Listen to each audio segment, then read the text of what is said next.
Hello and welcome to a very late night stream. I'm going to be broadcasting right around 10 p.m. my time, basically because my brain feels like it's about to turn to complete mush. So I'm going to wait for people to come in and we can get the stream going. Anyway, people can. This is again a very freeform stream. I've been wanting to do more streams because again, the upcoming hiatus in a few months, and I'm very conscious of the fact that I'm not going to be doing this in about 3 months, and that's kind of motivated me to do more of them. As always, I kind of want to. I always kind of want to make sure that live streams don't dominate the channel.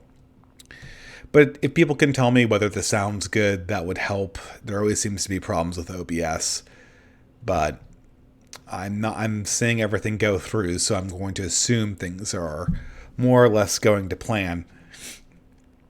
At any rate, I just to give some background, presuming that people can hear this.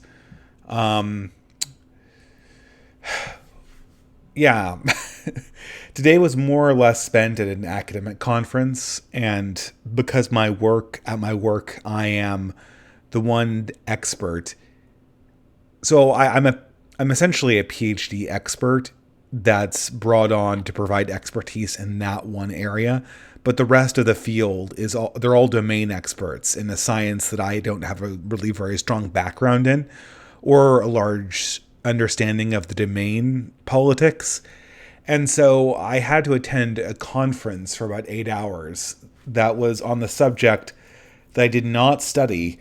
So it was important for me to get the information, but very little of the information was relevant or interesting to me. So I'm just sitting there for 8 hours hearing the scientific jargon, of which I can understand most of, but most of it's not very interesting. And it's one of the situations where I was decidedly overwhelmed with information, but simultaneously understimulated. And because of that, I just had to do something for my brain that was more engaging. And I also had to feel like I accomplished something, like I actually built something. I'm not used to just sitting in place listening to people lecture for 8 hours. And at this stage today, that's all I've done is just take in information. And so what's more stimulating than doing an impromptu live stream right before you go to bed? So I see that the first question is, have you seen Argent's dissident right survey? That's one thing that we could take on. We could do the dissident right survey. I'd have to see how I could display it on the screen, but that's one thing I could pull it up. I think he sent it to me in an email. What we see on the screen right now is a video that was posted on a channel of a person I've actually met IRL. The channel is called President Sunday, and which is a reference to G.K. Chesterton, like my own channel. And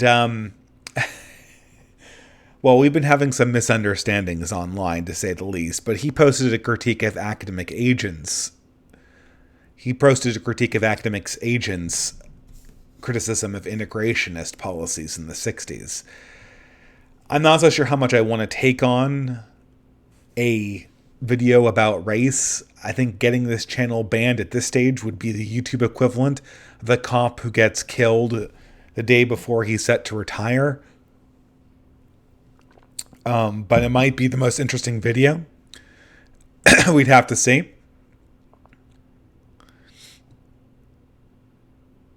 Okay, so I have the link here. It's a Google Doc, I guess. All right. Any rate, I'll answer questions for a little bit, and then we can decide what we want to look at or review or something else like that. I know this is very late, but it'll just have to go the way it goes. I'm not here to do anything in particular, I should say. But anyway, man, things have been quiet on the right wing on YouTube. I think it might be the election. Maybe it's just the time. I think a lot of people they're sort of getting burnout I'm not really burning out. I have tons of ideas and I have tons of energy to make videos. But at the same time, like I said, I'm coming up on my hiatus due to personal life reasons. And because of that, it puts things into perspective. I have to look back on my YouTube career on the last 3 years and go, between 2016 and 2019, I was a YouTuber. And then maybe in 2020, I'll be a YouTuber once more. But at the same time, I have to sort of figure out what it means to be a YouTuber. What was this era of thought online about, and what was my contribution to it? And I don't know. It's interesting to think back of where we were in 2016. I think in 2016 we were at a moment of right-wing ascendancy, and now we are at a moment of what feels like left-wing ascendancy, and I'm not so sure exactly where that will take us. Ahu Mun said, oh, well, it's not a super chat, so I really shouldn't read the name, but a question from the chat says, do you think you will go on one of AA's streams before you're on the break? They're touching a lot of the reactionary topics. It seems like you could offer a good perspective. Well, I did very frequently go on Academic Agents streams when I was a student or a teacher and I had a flexible schedule. But now I work 8 to 6, and every one of their streams is between 8 a.m. and 6 p.m., and they're all on weekdays. So without exception, all of those British people that stream in the midday, and unless they do a weekend stream, I'm just not going to be able to do it. And most likely my vacations are not going to be me home streaming. Although, maybe if I take vacation time, I will. I'll Skype in from Hawaii or something. Not that I can afford that right now, but life.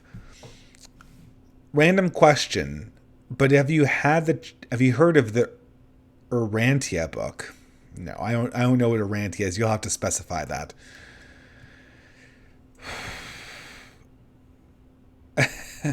Someone says, how do we make a movement successful without the billionaire? I think he means like the archetype of the billionaire, or how do we get billionaires?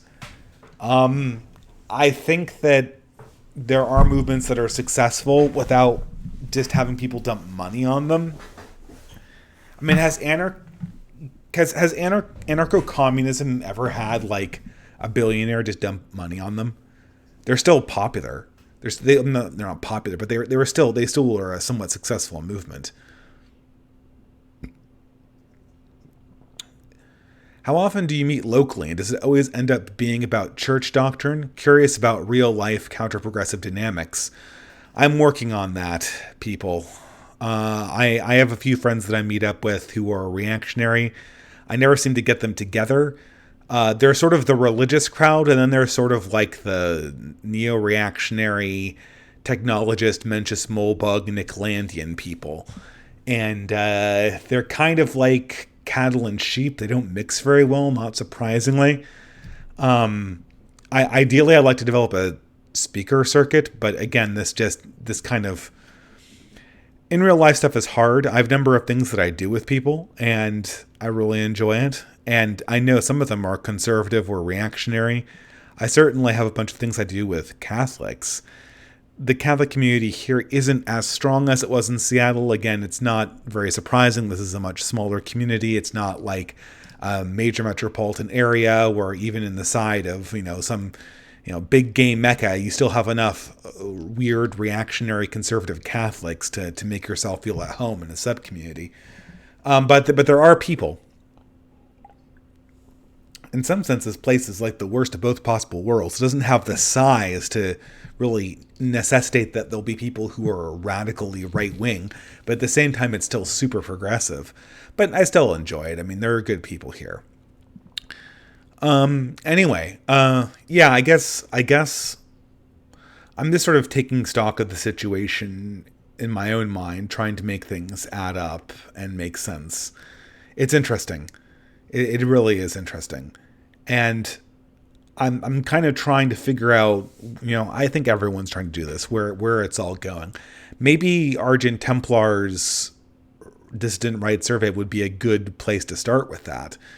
it would be a good place to kind of tap in. Well, I don't really expect it's going to be that interesting. Here, maybe we can do this. It's as good a time as any to do this. Alternative views.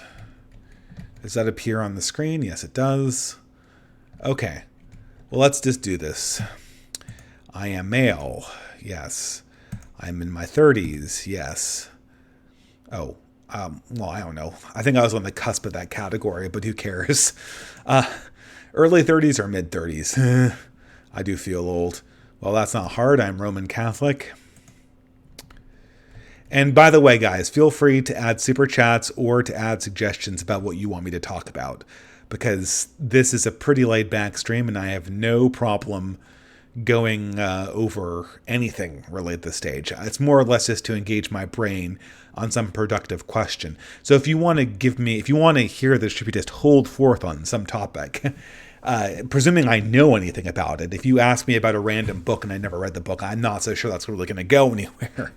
But if you want me to watch a video, or if you want me to talk about a topic, or you want my opinion on something and I'm reasonably educated about it, then this is probably a good time to do that. But in the meantime, let's hope that this Argent Templar survey isn't too long. I'll start reading the actual questions. Out of the following, which broad political category best describes you? Conservative, paleo, social liberal, libertarian. Well, conservative maybe. I don't like the word. Libertarian, paleo conservative objectivist. Third position, fascist, right-wing socialist, nationalist. Well, I mean, that's certainly overlapping with paleo, unless they just mean national socialist or NASBOL. I don't know, based on the example. Broadly right-wing, that's probably what I would call myself. Traditionalist, reactionary, monarchist, well, that certainly fits me a lot more. Liberal, no. My wife came out as a classical liberal. It's a centrist Canadian. I love her dearly, but we'll have to have discussions. I mean, she sees the same world I do. I mean, that's not the problem. The problem is she has an unflinching faith in normality, somehow correcting this. Broadly left-wing, centrists, not sure. I don't know, traditionalists, just the winner right there.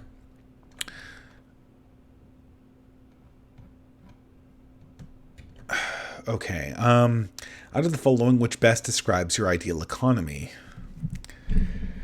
Well, I'm going to take it... Okay, it's laissez-faire, which is only ever existed on paper as far as I know. Regulated market, which is what every successful state does right now. State-directed market economy.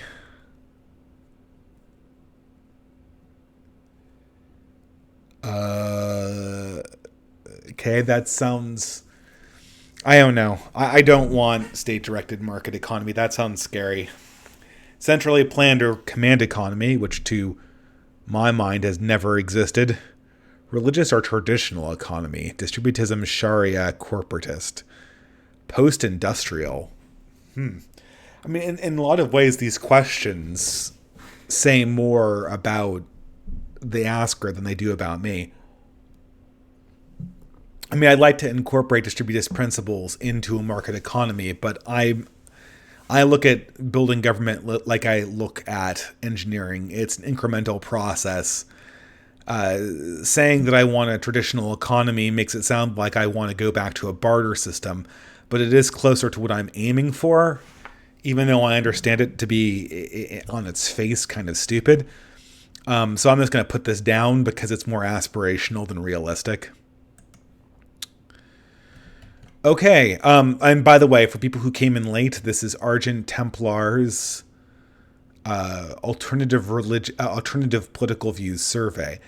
And when I say laissez-faire has never existed, I don't mean that there haven't been people who've been more laissez-faire than we are right now, but in the sense that a true anarcho-capitalist would mean it, or a true Randian would mean it, they openly admit that they don't believe that anything has ever been real laissez-faire. So that is what it is. I'm not seeing any super chats, but I don't think there's been any people on the stream because it's so ungodly late in the evening. But that's not a problem because I'm ending this at 12 when it is my bedtime. Oh, well, there was the first one. Okay, YJHVY for $2 says, what place do black reactionaries play? Well, the same as any other race of reactionaries. Reactionary is just an intellectual movement. It's just a certain way of modeling human behavior. I think, like I said many times before, when it comes to race, I am a person who believes that 1,000 flowers should bloom. I believe that there should be some multicultural spaces, and I believe that there should be some monocultural spaces. And I think that we need to have a loose enough system, a loose enough approach to overall human organization where both of those approaches can flourish. I mean, I don't think anything we can't guarantee anything can flourish, but I think that this is something that maybe this is going to come up in my reaction to a reaction video that may get this channel banned.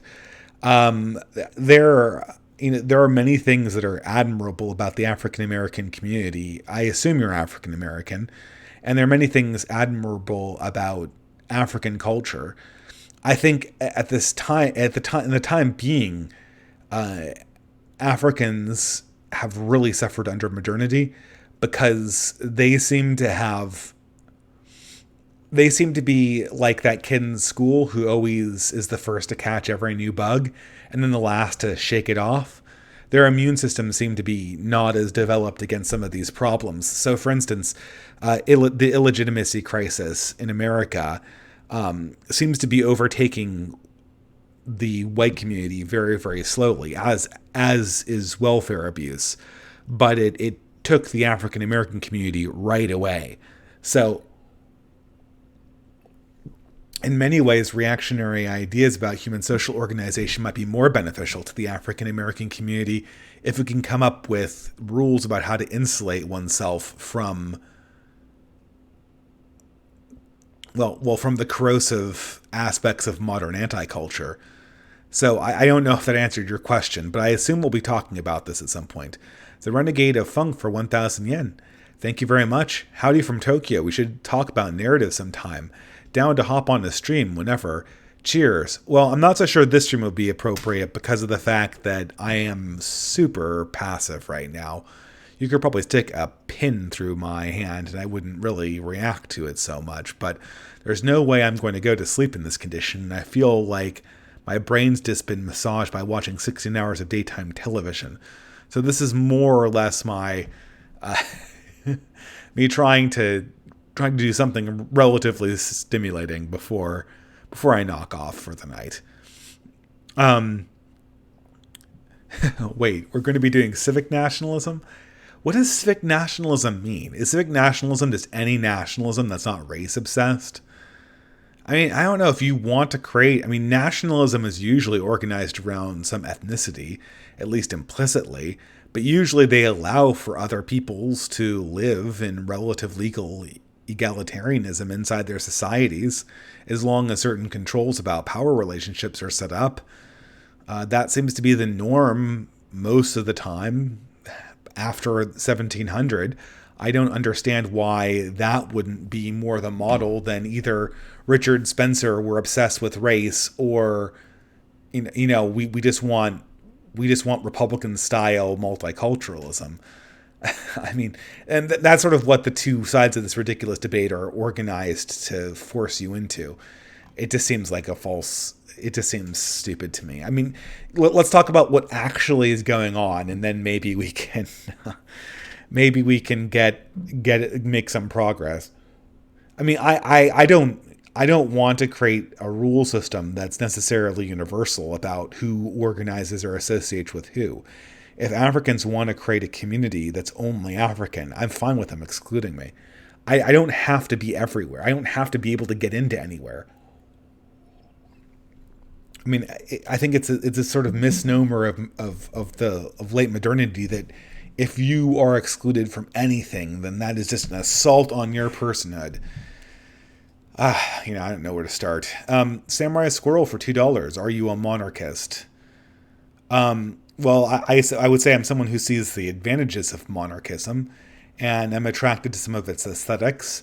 And I think that a lot of monarchism is unfairly maligned, but I do not think that that is sufficient to make me a monarchist for the simple reason that I do not think it's implementable. And it's not like it's not implementable like distributism is implementable. Distributism isn't directly implementable, but there still are a lot of really, really great ideas that you can kind of spin off and compromise with and go halfway. You know, a halfway distributist policy is just a good mixed economy policy. It's a non-autistic. I know I hate using this word, but it's a not it's not a sort of myopic policy. It's one that focuses on families and real human relations. And this is,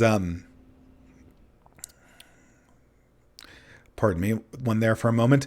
The problem with monarchism is it's all or nothing, right? You're either a monarchy or you're not. And so it's not like I can spin off a bunch of concepts that I can incorporate into a ordinary non-monarchical analysis. And at the same time,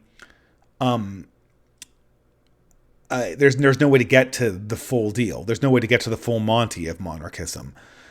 Short a military coup, and even in the wake of a military coup, we're not likely to get the kind of institutions that you got, say, in the 16th century. And because of that, it's questionable. Hold on one minute, guys. I have to check on something very quickly. I'll be right back.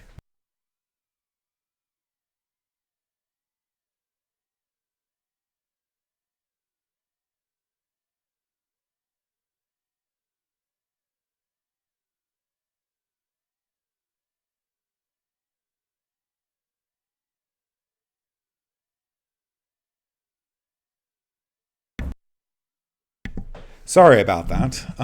Yeah, I just had to make sure that my wife hadn't been kidnapped. The things you worry about when you're married. Um,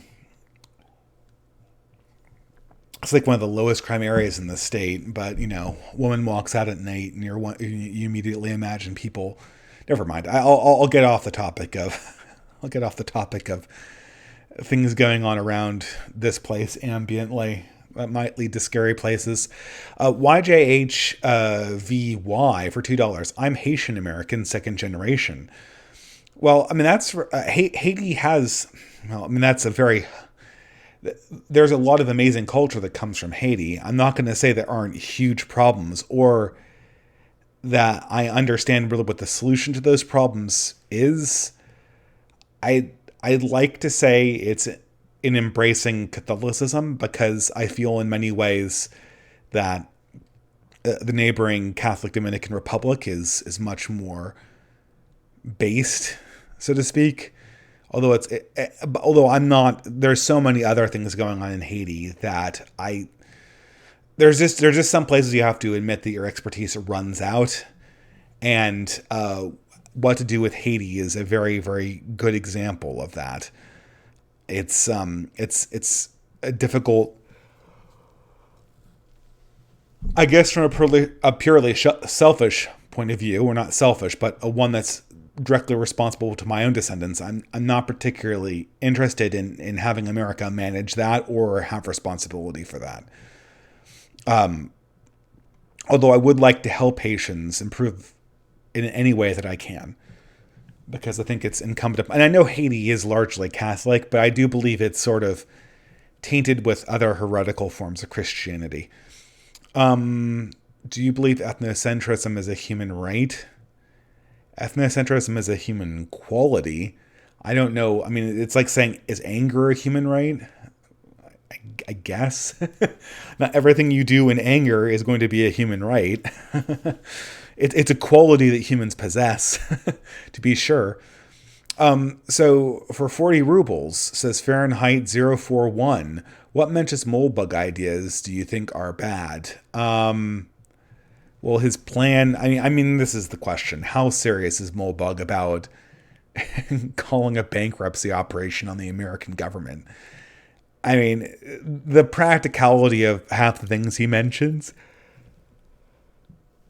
in his recommendations on how to overthrow a cathedral are just they just sound like things that this came out of like some it came out of like the it came out of like a bottom of a whiskey. It was found in the bottom of a whiskey cup at the last anarcho-capitalist meeting in Silicon Valley. And they're not very realistic ideas. But I don't know. The question is, does Molebug believe that they are realistic ideas? Okay, I'm going to continue with the survey.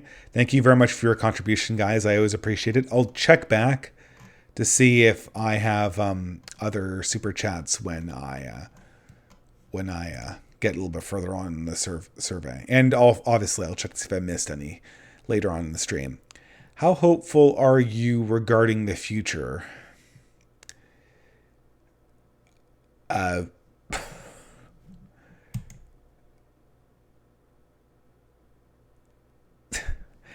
I hate survey questions like this.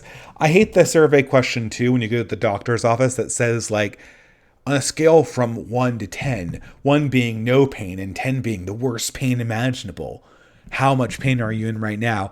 And you're always thinking, the worst pain imaginable? How much pain am I allowed to imagine here?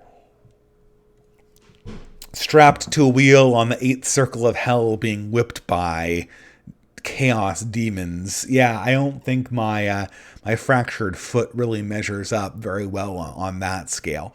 And that's the linear endpoint at 10. I probably don't crack a 2.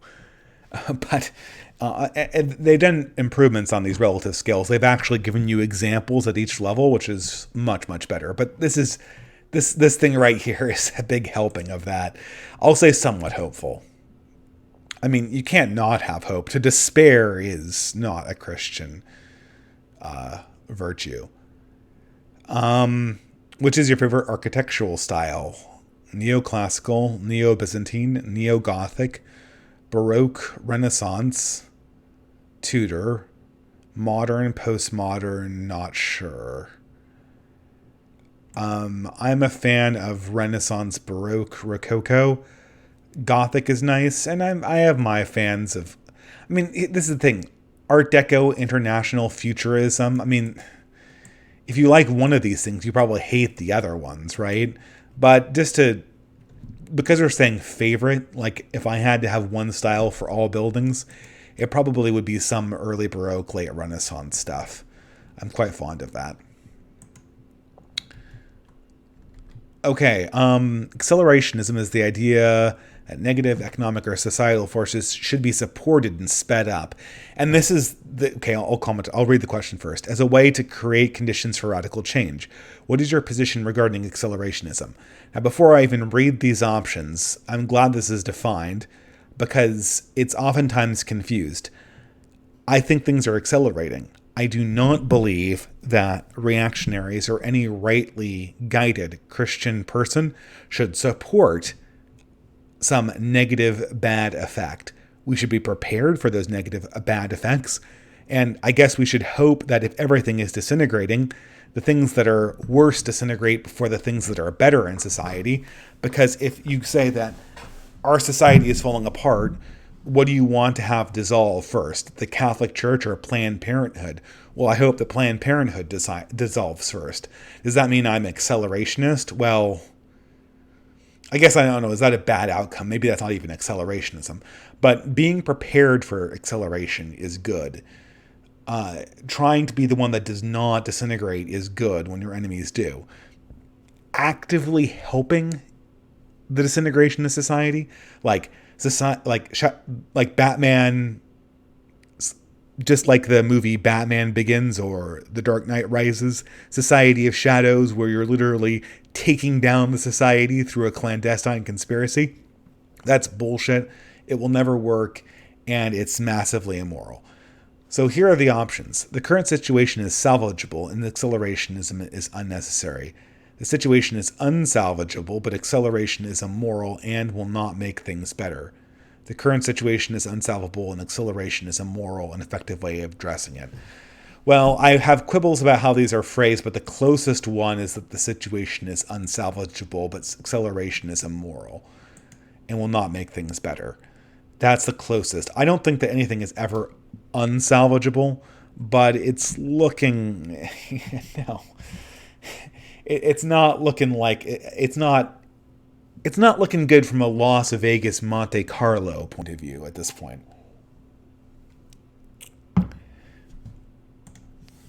All right.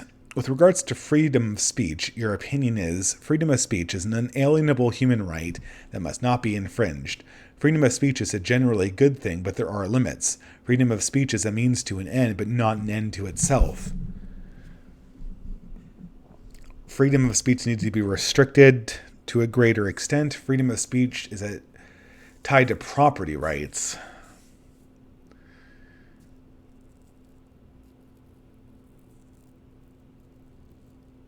I'm somewhere between freedom of speech is good, but there are limits, and freedom of speech is a means to an end and not an end to itself, because I think both of these things can be true, are not mutually exclusive. They can be both true at once. I think I'm going to go at freedom of speech as a means to an end. That's probably the closest to what I believe. I still believe that we should have a very free speech, even in a reactionary society, and especially on university campuses. I think that the problem is that we don't want freedom of speech to create massive political movements, and so we need guards around that. But that's probably too big of a topic to immediately discuss right now. Checking the super chats. Okay. With regards to capital punishment, death penalty, in what cases would you say that is permissible? Exceptional cases: serial killers, terrorists, traitors. The above cases involving homicide. The above cases and for serious crimes such as rape, child molestation, and drug trafficking. The above and for other major crimes. The use of capital punishment is never justified. Basically, I believe capital punishment is a political tool used against state political enemies. I might be convinced to apply it to other cases of homicide if I saw sociological data demonstrating that it was a proper deterrent to those crimes. But right now, in the present stage, my present knowledge of sociological data, the death penalty is presented by people who do criminology as not a proper deterrent. And so in this case, I believe that the death penalty is a tool of the state to obtain practical political ends. And really the proper subjects of the death penalty are terrorists and traitors, especially traitors, which are my own least favorite people in the world. Dante Alighieri eats your heart out. There's a super chat here. I'll read a few super chats. How long is this survey? Does anyone know? Can you out-reply me if you know how long the survey is, just so I can know how to manage my time? Samurai Squirrel for $5. Would you support political secular forms of restrictions on women voting and committing adultery, e.g. the classic divorce and getting the house? I think moving back to more classical forms of divorce are a good idea. I think families should vote. I don't like the idea of non-married people of either gender voting, really. I think that the society really belongs to the people who are having children or in a position where they might have children. And because of that, the vote really belongs to households. Now, you could put additional requirements on that. And again, this is if we're allowing voting in this purely hypothetical society. Again, guys, by the way, you're never going to get a restriction on the franchise or a restriction on divorce laws in the present system. So when I'm answering this question about restricting the right of women to vote or whatever, I'm answering this in a purely hypothetical Cloud Cuckoo Land, Planet Zongo type way. The main problem with voting at least among men and women right now, is that they're allied to their gender. And so you have a women coalition and you have a male coalition. And single females vote very differently from single men. And this is so pathological. It creates the worst possible dynamics, both for family formation and also for any kind of sane political discussion about the future of our country. In order to solve that, we need to reorganize and reconceptualize our voting so that however we describe it, whether it's the father voting and the woman just influences decision, or whether it's the man and woman voting together, or whether we just structure it in the way that it's obvious that when you cast your vote, if men and women disagree, there is no vote, which is true anyway because math. Basically, the message needs to be, we do not coalition up around identity groups or around grievance groups. We coalition up around stakeholders. Voting is a vote of stakeholders, not of people with particular grievances to bring against the government. But of course, we've long since passed that. Canadian $1. I'm seeing a lot of questions about what I think about the Pope. He's not a very good Pope, in my honest opinion. He is still Pope. And yeah, that's really all there is to say about it. We need massive reform in the Catholic Church, and I don't think Pope Francis is the person to do that. And there was a time when I was very, very bashful about stating this opinion, but because I felt that I, as a Catholic, owed it to the magisterium of the Church to shut up around non-Catholics about my opinions on the Pope. But now I'm just going to say it. The Church needs reform that this Pope cannot deliver. It needs that reform badly. We need a different Pope to implement this reform. The Church, though, does not cease being the Church because we have a bad Pope. It didn't cease being the Church when we had the Borgia popes. It didn't cease being the Church when we had when we had Pope Boniface. We just have to deal with it. And the Catholic Church is not the be-all, end-all of political organization for Catholics. If people create stalwart, tightly knit religious communities amongst themselves, we will create a political force that the Vatican cannot ignore. And I think that will indicate what the future direction of the Church will be in the long term. Okay, I'm going to keep on going. Oh, and there was a pure donation super chat from PA for $1 Canadian. Thank you very much for your support. I should mention that before I go on. But since I have no idea how long the survey is, I'm going to keep on going on. Romantic relationships, marriages with members of different ethnic groups are... I think this is a moral question. So I'm going to say it's morally okay and go on, especially since I don't want this channel banned. But people know, I said this before, if you date and marry across cultures, that makes things harder. And you need to respect that. And specifically, if I have my druthers, you should respect that by not trying to cross race and religion at the same time. Make sure that at least you have a common moral framework, because cultural differences will reassert themselves, and that's going to make things harder for you. So make sure you're either really mature and or you have a common moral framework because you're of the same religion, and then you should be fine. And there's also things you should be concerned about. Obviously, children in interracial relationships have to deal with the fact that they have dual heritage. If you have a very strong religious faith, I think it's easy because they'll get the guidance they need from the religion rather than from kind of implicit ethnicity, which in a lot of ways is healthier anyway. But a lot of people feel very confused by that. And, that's part of life, I guess. But you just have to take these things into consideration and respect the hardships. Samurai Squirrel for $5. I'm reading Enlightenment writers like Rousseau. I'm reading Enlightenment writers like Rousseau. Where should I look for the ideas of expanding the franchise indefinitely?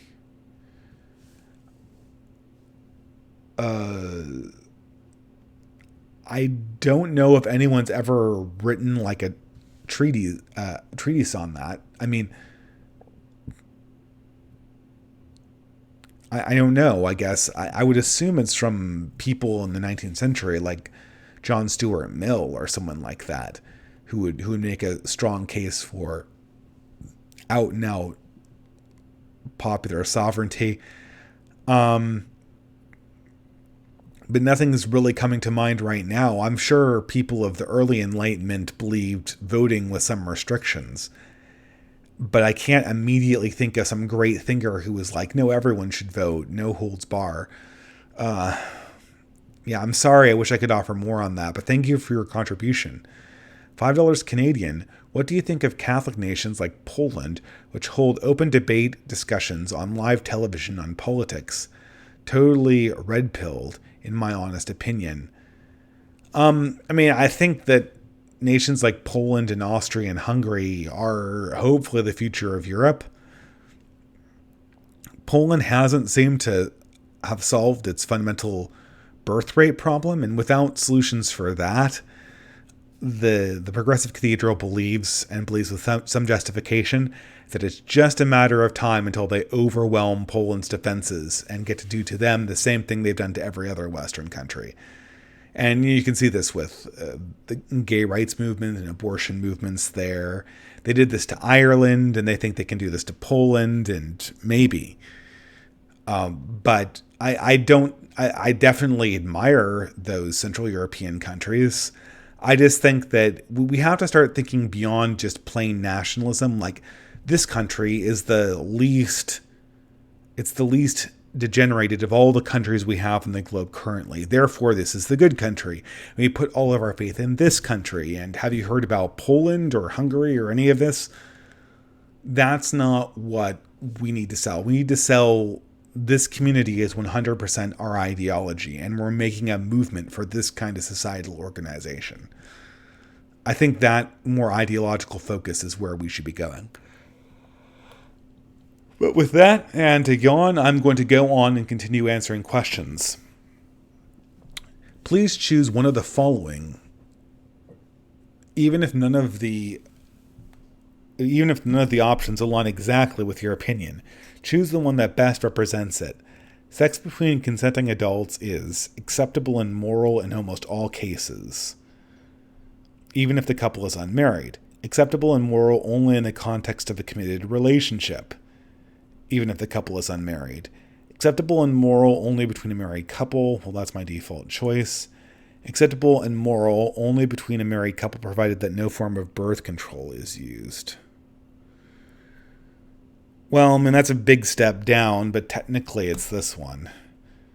And that depends, again, on our definition of birth control. NFP is perfectly fine. And, I don't know. I mean, these two answers are way different than these two. But I'd say, I support the Catholic Church's teaching on birth control, so I'm just going to put that down. Divorce should be available upon request, should only be available in specific situations.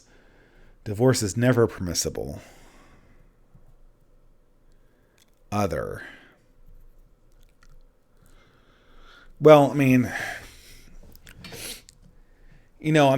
this is the question kind of hinges on how I'm answering this, right? In the Catholic sense, divorce is never permissible. But in a legal sense, I think that there needs to be exceptions for abuse, adultery, and abandonment. So I guess I'll go with the Catholic statement, but I just don't think that that's a practical institution. I think that there needs to be a little bit more leeway on the secular side, especially if we're not doing like theocratic Catholic state. So I don't know. I'm just going with this.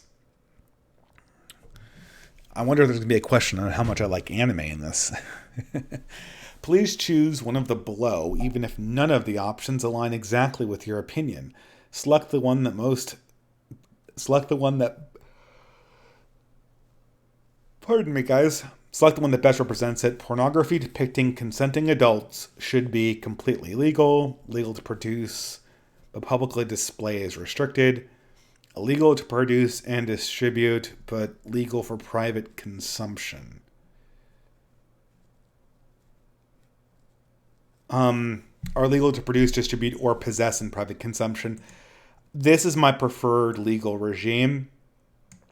Yeah, I don't want to raid people's houses for pornography. I don't think that's practical. But, we need to have restrictions on it. Global warming and climate change is the belief that over the last several hundred years there has been an unusually fast, unprecedented rise in global temperatures that is rapidly changing the Earth's climate and that will have major impacts both on human societies and the natural world.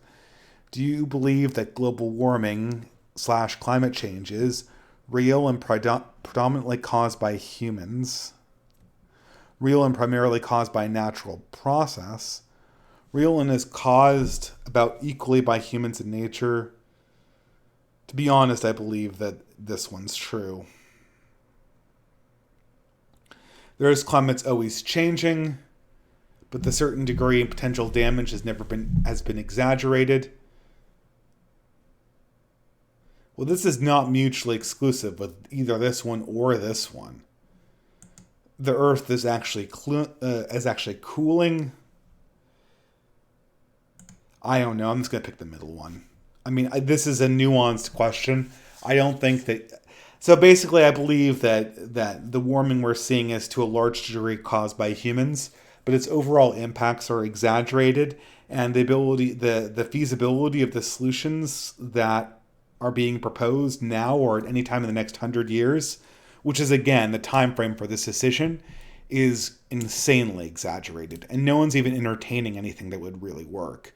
If global warming were a thing and we needed to rapidly reduce greenhouse gases, we put this nation under military rule and then just put everyone on a consumption lockdown. That would be the solution. And then we would enter into basically do or die negotiations with China or India that would involve out and out boycotts. And we would say something like, we're going to capsize your economy if you do not draw down your climate change. But this could only ever be done by a dictator or a military leader or someone who had roughly the equivalent of the Chinese Communist Party in China. So I don't know. To me, the whole thing is kind of a weird game, even though I largely do agree with the literal statement of the science on the IPCC report. I should say the IPCC report as it stands, not its propagandistic policymakers supplement, which is not actually drawn up by real scientists. With regards to creationism versus evolution, which position is closest to your own? Young Earth creationism, Old Earth creationism, theistic evolution, atheistic evolution, not sure. Theistic evolution's the closest. Out of the following, which is the closest to your ideal healthcare system? Single payer, social health care insurance, government and employers contribute to sickness funds, basic public coverage but with options of additional private insurance, well that's probably it, private health insurance but with needs-based subsidies, a completely private health system. Well, as usual, I'm on the middle of these economic questions. With regards to law-abiding citizens, firearms should be legal without restriction, legal but with a ban on certain types of weapons, only long guns, shotguns, bolt-action rifles, etc. should be legal. Possessions of firearms should not be illegal. Other. Oh, it should not be illegal. Sorry, so the last one's complete restrictionist.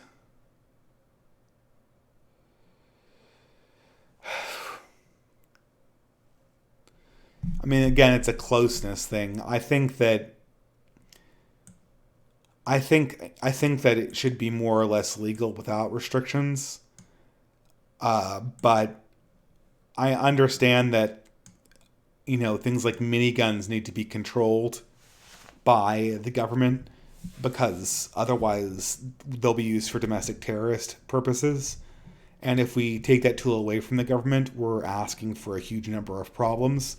So I'm kind of forced, due to the other ones being kind of stupid, to pick this one. Consumption of cannabis by adults should be fully legal. Decriminalized, legalized only for medical purposes. Illegal but not enforced. Illegal and enforced.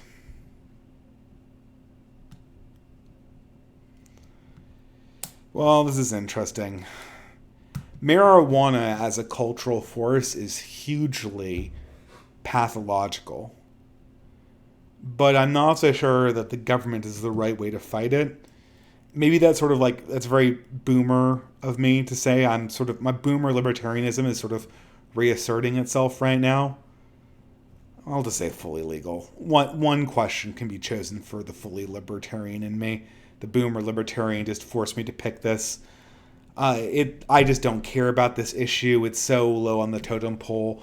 I understand the problems of full legalization. I understand that half of the legalistic propaganda is bullshit, but because all the other ones have caveats attached to them, I'm just picking this one. Where are we in the super chat? If we're almost done, I'm just gonna go for this. In regards to the use of transhumanist technologies such as genetic engineering, nanomachines, and advanced prosthetics, neural implants, which of the following is closest to your opinion? The use of transhumanist technologies should be greatly restricted. The use of transhumanist technologies should be restricted to medical purposes only. Transhumanist technologies can be used for human enhancement.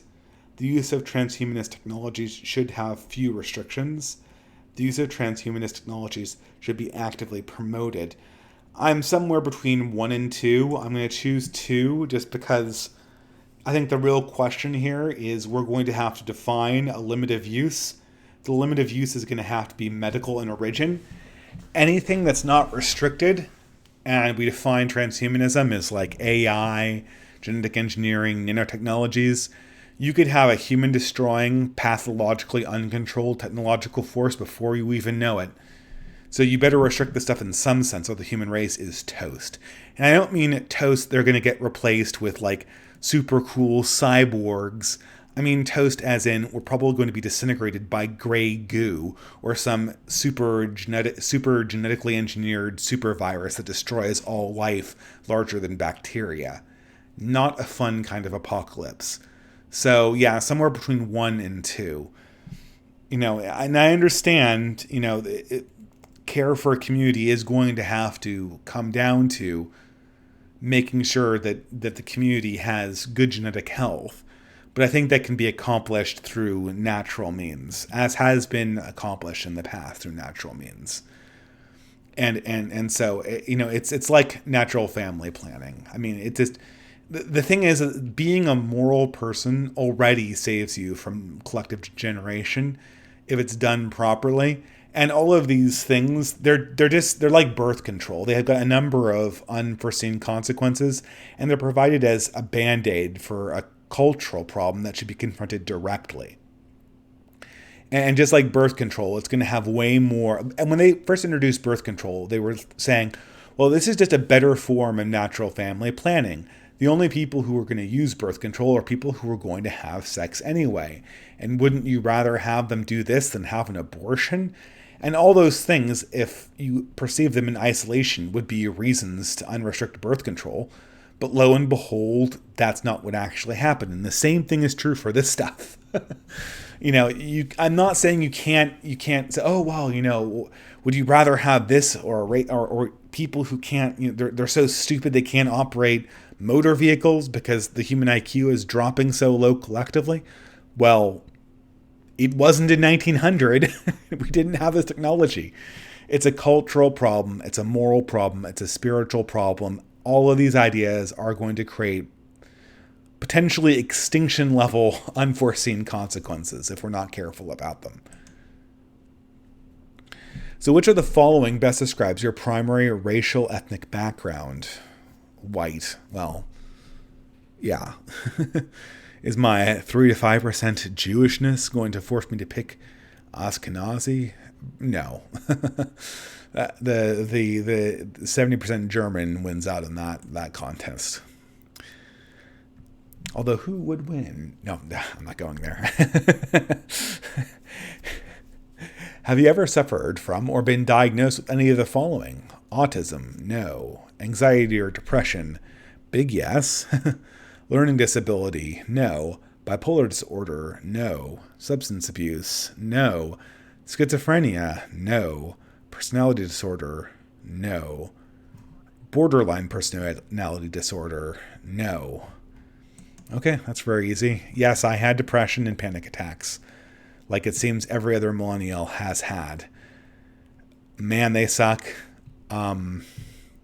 It's the over application of dopamine.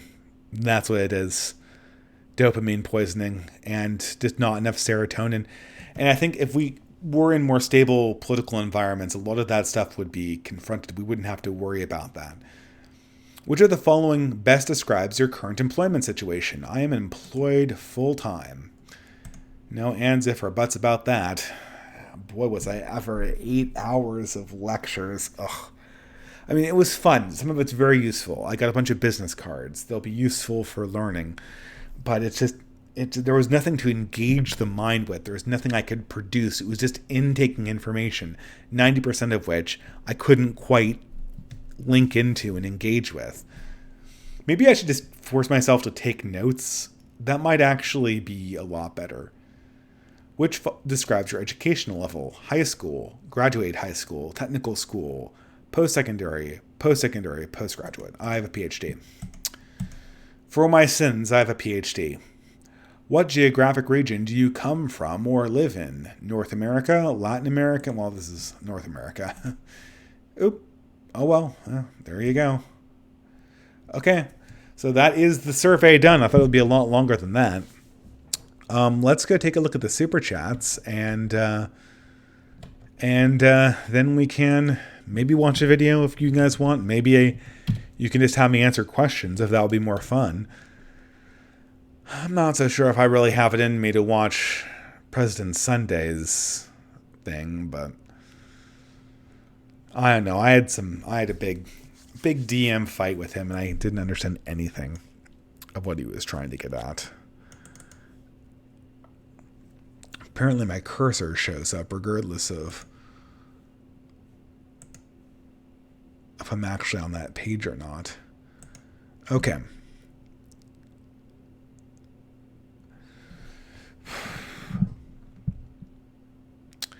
Okay, so I have $5 from Samurai Squirrel. One thing about Catholic celibacy that bugs me is how dysgenic it is. You take the smartest men and women and you'll never let them reproduce. I don't know if being the smartest person is the condition for being a priest. I think there is such a thing as a holy fool, and I think in many ways the great scholastics of the Catholic world have just as likely been lay people. But I think that, I can see what you're saying, Samurai Squirrel, that there is a dysgenic force to this, but it's overwhelmed by the natural buffs that Christianity gives of producing large families around a two-parent household. I'm not so sure Catholics should be thinking like this. Maybe we shouldn't even be engaging with this exercise. Maybe it naturally leads to sinful inclinations. But since I'm fairly comfortable separating out moral questions, and eugenics is immoral, with questions of science, e.g., is there a dysgenic effect of this? I can say that I have been convinced by the evidence that all forms of Christianity in their totality have a progenic effect, or eugenic effect, even though I think engineered eugenics is super immoral and is very much along the lines of those transhumanist technologies. Basically, it's a short-term band-aid, a short-term benefit massive, massive unforeseen consequences that our children will pay for if they're ever born or survive. Could you do academic agents political compass test? Dude, guys, where do I find this? Should I just Google it? I'll Google it off screen. Academic agents political compass test. Oh.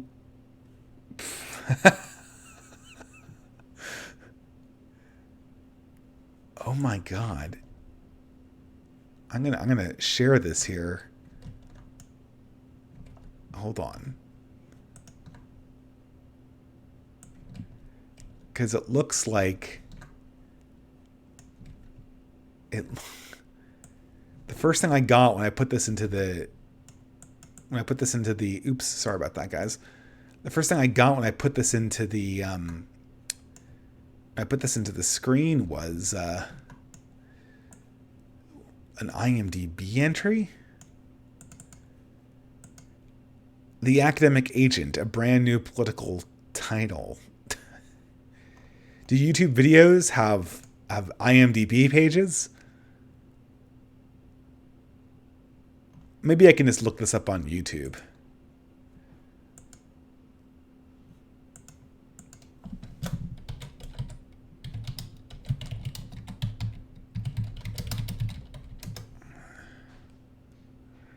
Okay. Hello.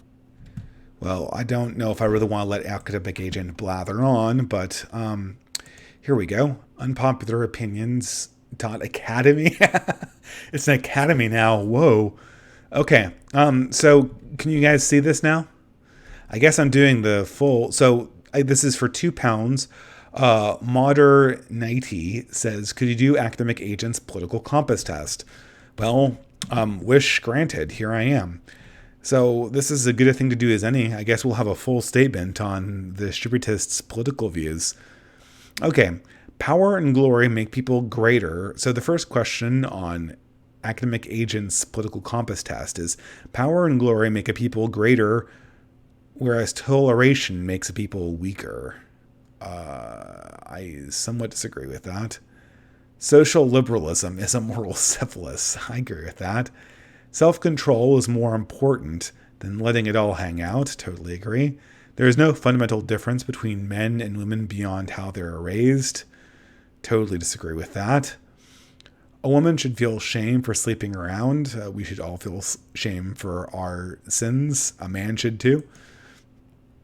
The first and foremost work of any man is to work on his inner essence, work on his being, work on himself, work on his soul and his body. I agree with that. The soul thing makes it orthodox.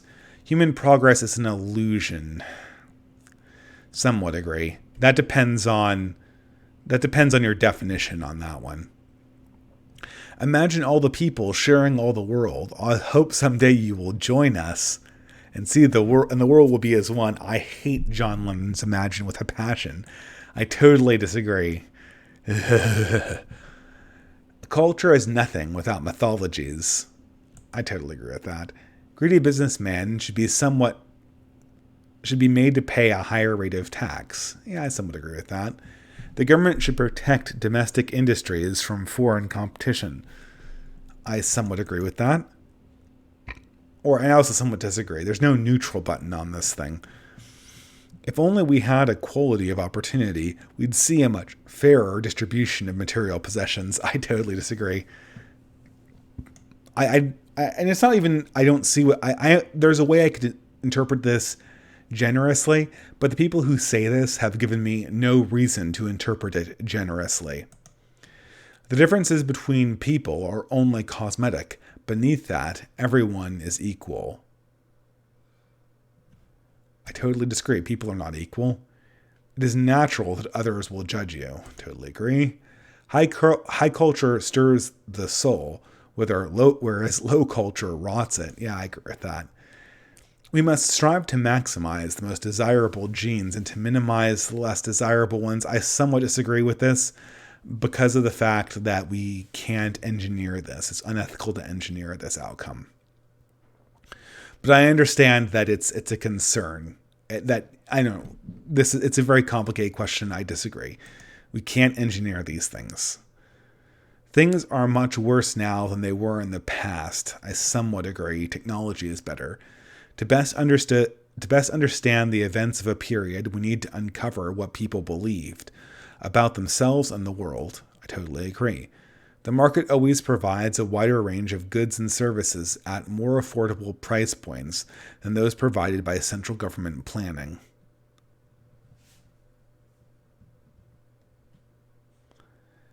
Somewhat agree. To get to the heart of any matter, follow the money. Somewhat disagree. Monopolistic firms should be broken up by antitrust laws. Again, somewhat disagree. There are such a thing as natural monopolies. The West is broken and needs to return to its roots. I totally agree with that. All phenomena are correlated in one absolute and necessary law, from which they all can be deduced.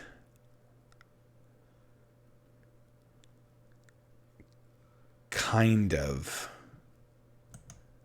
I'm saying kind of, but I'm picking totally. Because I don't know. I don't think he's asking whether I believe in a grand unified field theory. What has risen will fall. Well, I don't know. I answered that last one the best I could. What has risen will fall, and what has fallen will rise again. Totally agree. Science will keep getting better until it eventually solves all our problems. Totally disagree. It will get better until it destroys humanity, if we're not careful. Most cultural change can be seen as the consequence of technological change. Somewhat disagree on that one. Quality assurance regulations lead to better products over voluntary industry standards in the free market. I somewhat disagree. I think most of the standards are driven by the free market, but I'm sure that there are some standards that are done by regulation. I mean, I just remember working in manufacturing, and if you work in like Silicon Valley companies, you're operating so far above the quality restrictions of that the government has for most things that it's kind of a joke most of the time. Every now and again, there's an exception. You know, when there's egress paths and spacing on tools and stuff like that, you always use the minimum OSHA related distance because, you know, you're trying to pack efficiency and the OSHA guidelines are already packed and that's sort of the legal limit. But for the most part, when it comes to quality, the corporation isn't, their number one job is to ensure quality, not equality, quality. So it's not almost never, but there are some instances where I can see it being an issue. Food is the first thing. Morals follow on. Oh, I totally disagree with that. That's in human history. It's always been morals first, then food. If you do not work, you starve. If you do not forage, you starve. If you do not act together as a group, you starve. If your society is immoral, it will not be able to feed itself. This liberal platitude is a total inversion of the reality that humans exist in. And that's always morality first, then well-being. And it sounds cruel. And people who say food first, then morality, they're saying it, they think they're practicing Christianity, but they're just simply following for the first temptation of Christ, actually. Tradition is nothing but unthinking dogma. Totally disagree. Ideas can change the world. Somewhat agree. Race is culture and culture is race. I would totally disagree if this was religion, but since it's race, I'm going to say somewhat disagree. History only moves in one direction, forward. I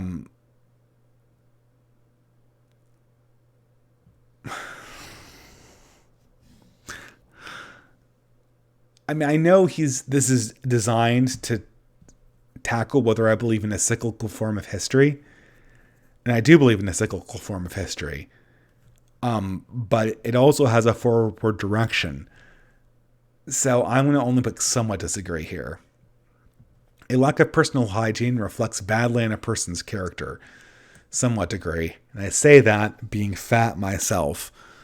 I mean, yeah, I'm losing some weight. I just need to lose more. Some people are better than others. Yeah. What was will be again. I have to believe that as a Christian. I mean, better than others is vague. In any sense, it's certainly true. But souls have equal dignity. So in that sense, I don't know.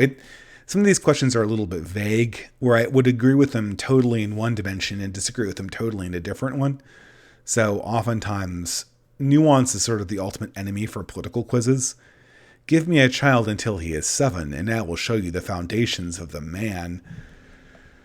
Well, universities certainly have shown that this isn't the case when it comes to a lot of Christian kids. But the overall sentiment that education drives personal growth ultimately is true. So I'm going to say somewhat agree. I think give me a child until he is 7, and we would also include the peer group, and we would also include his vocational training. I think then you've got a package deal. But just give early childhood education and early childcare, and leave the vocational training and peer group to an ideologically opposed group, you've got a big hunk of nothing there. Pride goes before the fall. Totally agree. It's culture who makes us who we are. Somewhat agree.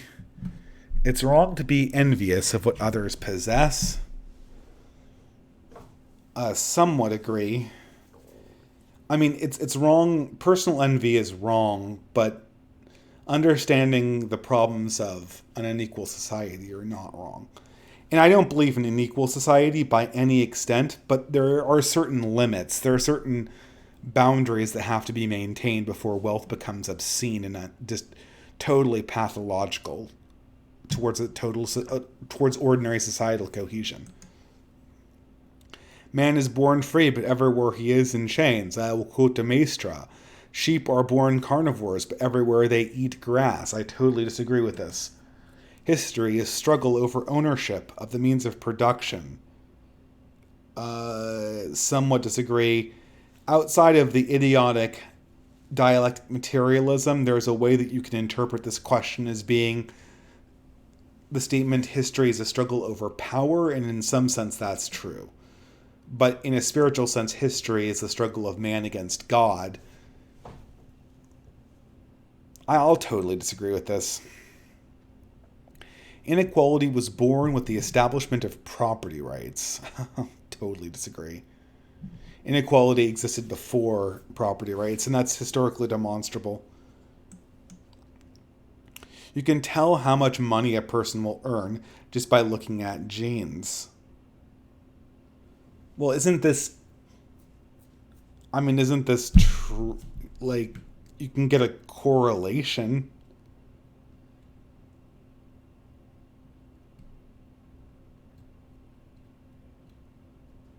I'm going to say somewhat disagree. I don't know. I could interpret this in a very generous way and say somewhat agree, but I'm not feeling particularly generous with this question. So I'm going to say somewhat disagree. If people like Michael Woodsley are to be believed, then we can determine certain genotypical patterns that correspond to high intelligence, and high intelligence predicts earnings. So, it's correlated with earnings. It co-occurs with earnings.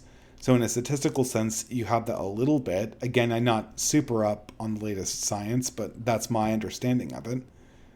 If a person is fat, it is because they eat too much. Well, I'm fat because I eat too much. I don't look obese. I just have this stupid PhD belly. It's generally true. I mean, we don't have an obesity. I mean, there are people who are naturally afflicted by things that cause them to gain weight, but that's not the majority of fat people. History can be best described as 2 steps forward, 1 step back. I somewhat disagree with this. That whatever occurred and whatever occurs, we don't have to apologize. We step over what exists.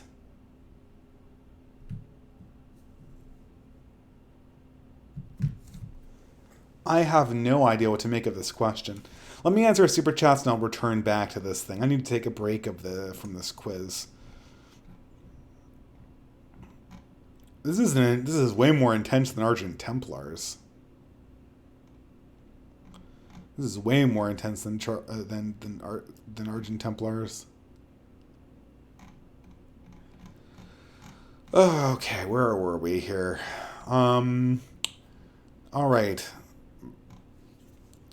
Mac Daradensky, for $5, thank you for your contribution.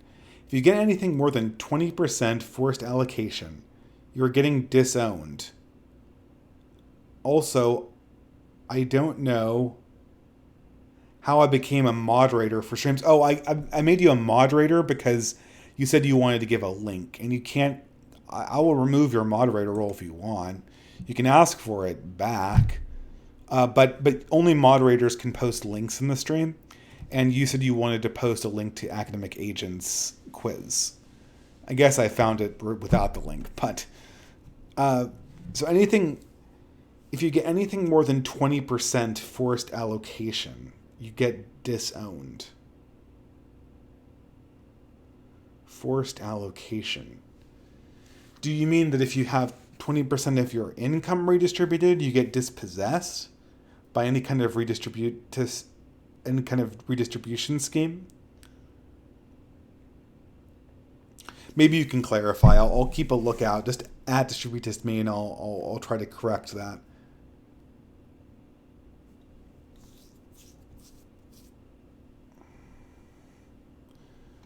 Okay, Samurai Squirrel for $5. Why can't we just reject all technology?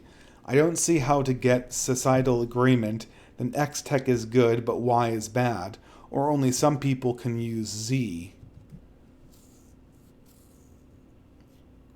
How do you reject all technology, though, Samurai Squirrel? I mean, do you mean like go back to the Stone Age? I mean, there's going to be some technology you're going to use. If you're asking me how do things like, if I was going to like, oh, can we cure genetic diseases? And, we have to use this sort of quote unquote transhumanist technology. Well, if you're curing a disease, that seems to be under the ethical permission. That seems to be within an ethical sphere.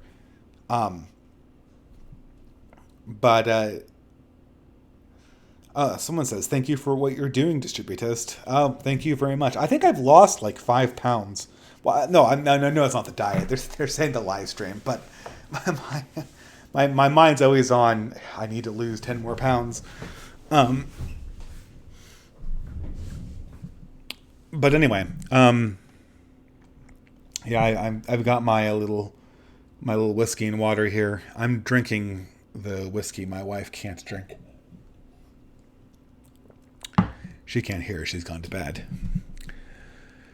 I'm going to continue with the survey.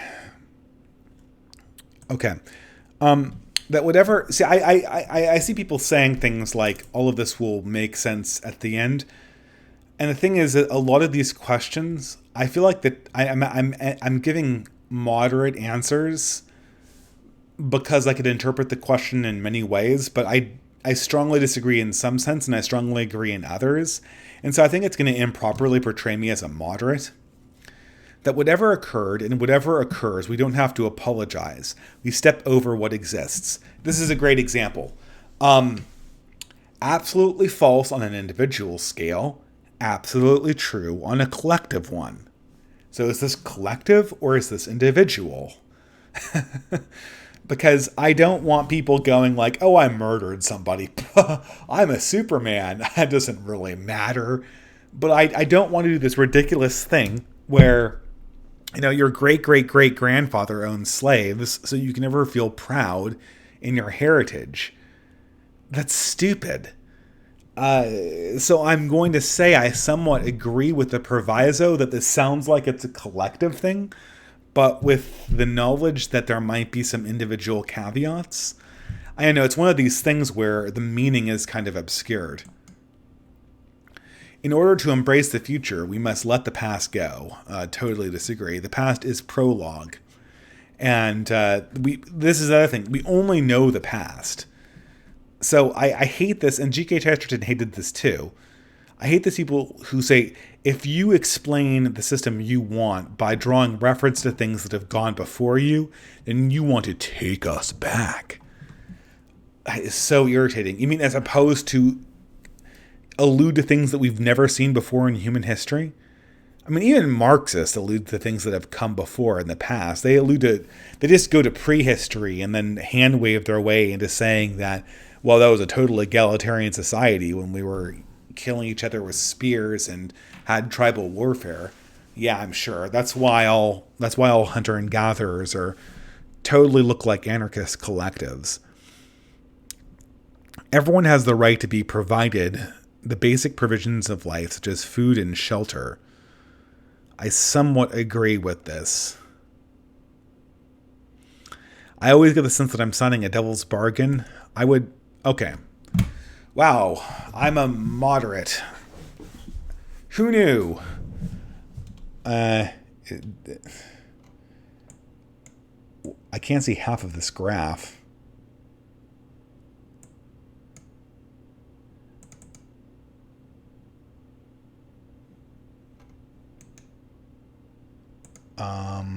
Okay, well, I'm going to see if I can paste this into GIMP.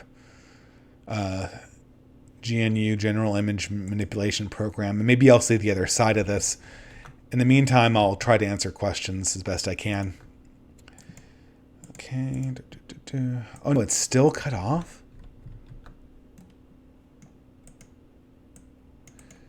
Okay, so I'm just going to guess at what the other end of the graphs are here. So I'm 50%, 7% under forced allocation.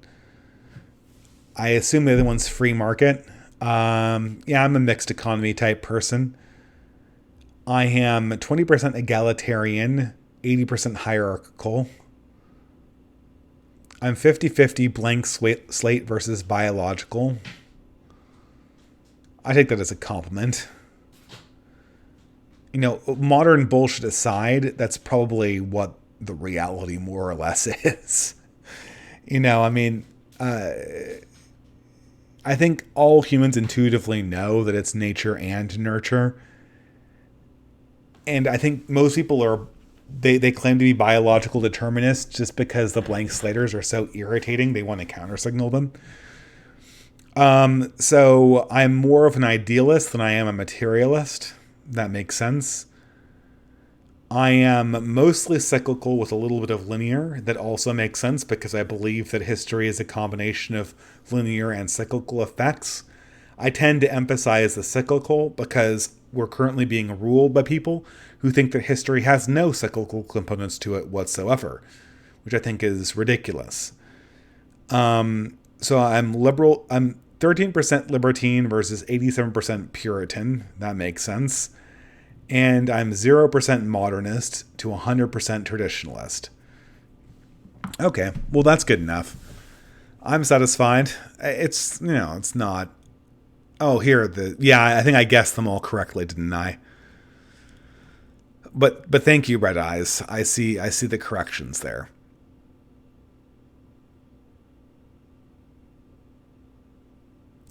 Okay, well, I guess people like that. I think this is a better. So it's economic, social, biological, causal, historical, moral, and cultural. Yeah, it's pretty accurate. I'm a mixed economy. I mean, I'm not saying. I mean, here's the thing too.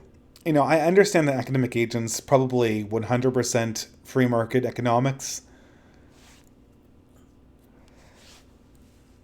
And I sympathize with libertarians, because libertarians have a very, very good and simple theory about how economics should work in an ideal sense. And really, the only thing that the socialists have to hold a candle to it is this ridiculous dialectic materialism stuff that comes out of Marx and the 19th century philosophers. And then they have the Keynesian school that comes from the early 20th century. And both, on one hand, it seems like the Keynesian stuff seems like voodoo economics, differential equations that could never be stable in real life, waving our hands at equations no one understands, and then we get to a politically convenient solution at the end of it that, has the added benefit of helping a politician's career, in addition to helping someone publish his 34th paper in the Journal of Modern Economics. And then we have that Keynesian voodoo economics, and then we have dialectic materialism, labor theory of value, which I guess during the time of Marx seemed to be a serious economic theory, but given what we know now, seems to be complete bunk, seems to be more or less political ignorance. And then it's married up to a Hegelianism that seems, on my reading of Hegel, and no one really has a definitive reading, it seems to be a misunderstanding of what Hegel was trying to achieve.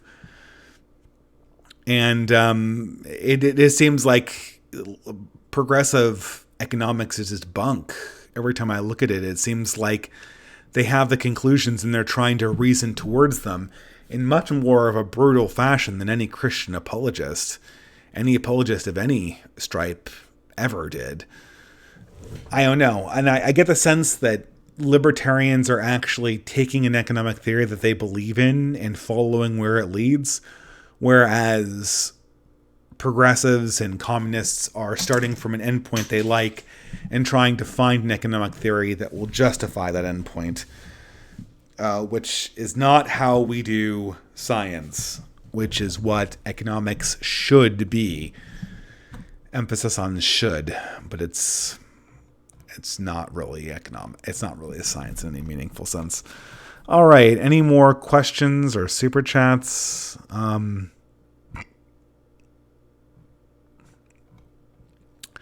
I don't see any. I've got a half an hour more of live stream that I'd like to do. I don't know if I'm going to do President Sunday's response to the academic agent. I feel like I've been talking to the academic agent just by taking that political survey just now. His fingerprints were all over it. But regardless, it's done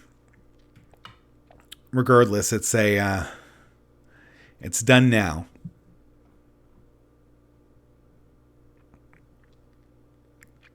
Pardon me, lost my voice there temporarily. Do you think there is a way the right can regain influence on the media, especially in terms of movies and TV? And if so, how? I think that largely is going to come... This is a question from the chat, not a super chat. I think that is going to come largely from countercultural creators on the internet. Okay, so here's the thing.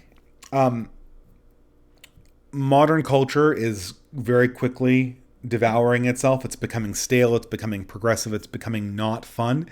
This process is going to continue apace until people who want something that looks reasonably unideological are going to be forced into a countercultural relationship with the primary culture.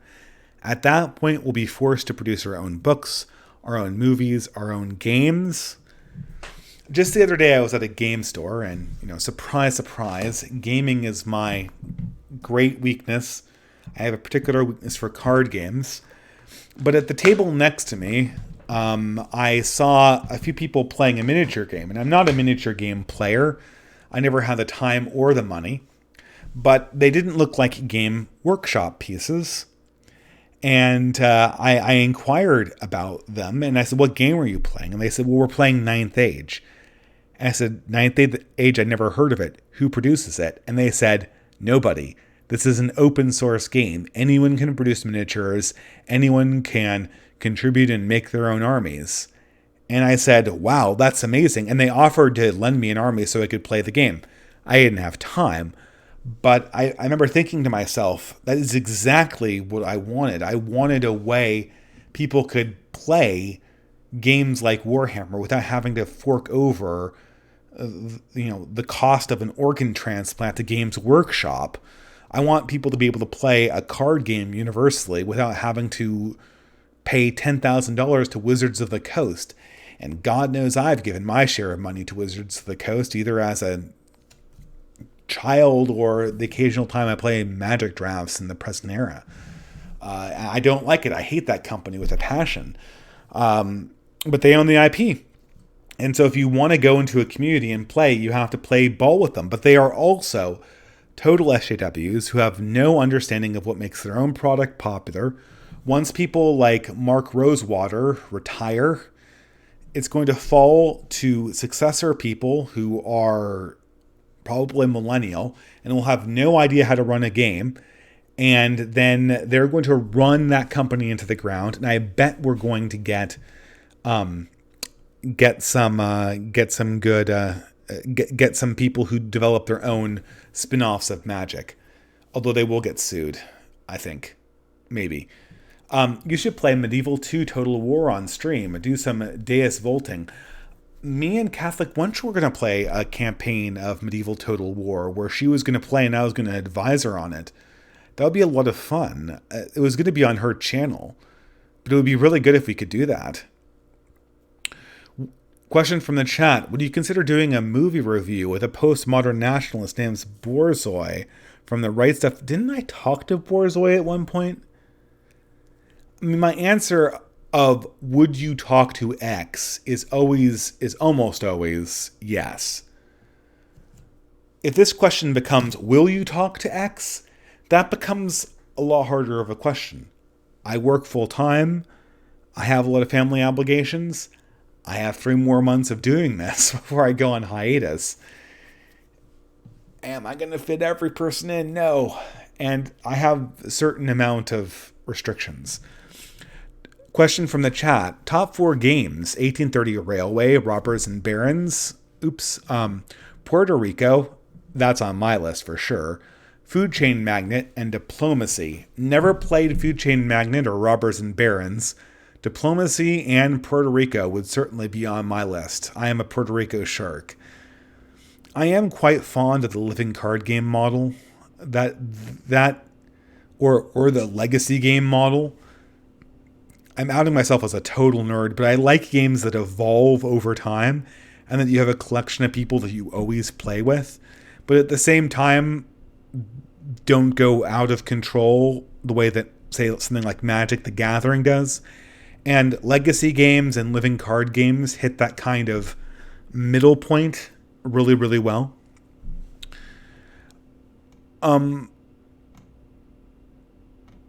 Someone says, all art is propaganda. Thoughts on that statement? All art is political. I would not say all art is propaganda. Propaganda tends to be nakedly political and manipulative, and saying all art is propaganda doesn't leave open the very large and very real and very good category of art that has a political and a spiritual message that is nonetheless ambiguous. I consider a lot of the Russian artists, like Dostoevsky, to have very powerful messages that have a religious component and a spiritual component, but nonetheless have space for ambiguity. I consider Dante to be a powerful political piece of art, but I do not consider it to be propaganda. Oftentimes I think that people who shout propaganda are basically leftists that are really hoping that right-wingers don't make good art that has a political message. But,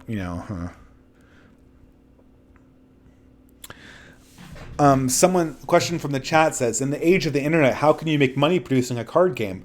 Well, quite easily. You can print up cards from online. And, maybe I'm just boring my audience here, but for the non-card game players or non-board game players, my favorite legacy or living game of all time is Android Netrunner. which was killed by Wizards of the Coast because they're a pathologically evil corporation that, and they couldn't let people have good and nice and true things in this world. And I also dislike Mark Rosewater. Certain type of individual, Mark Rosewater. But I mean, he's got good game building advice. So after this game went kaput, people started producing their own cards, and you can get them online by downloading the template and sending it to a card printing company. They'll print up the cards and send them to you. I have a bunch of them. They're on perfectly good stock, and they didn't cost all that much. You could get an entire collection of those cards equivalent to one game update over the entire year, probably for about $50 or $100, and that would cover you for an entire year. I mean, $100 a year for a more or less extensive hobby is not that much. I don't know. This is me nerding out, so I apologize. Anyone have any...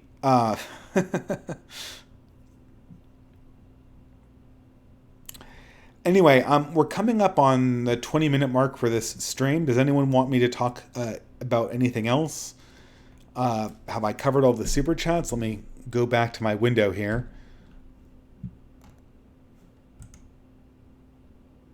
I think I've gotten all the super chats.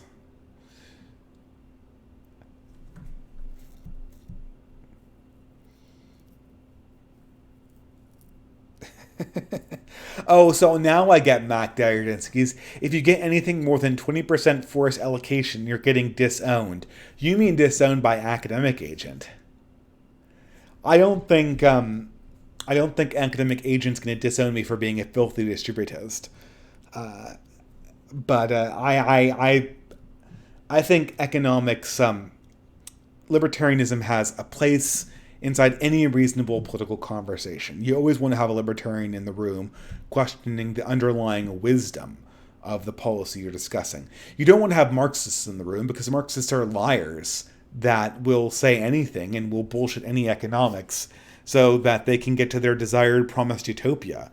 They're religious fanatics, and they're not actually doing economics or any responsible thinking. Ever taken a look at crypto history? I don't know what that is. Will you do a stream with Sargon before you go? It's been a while.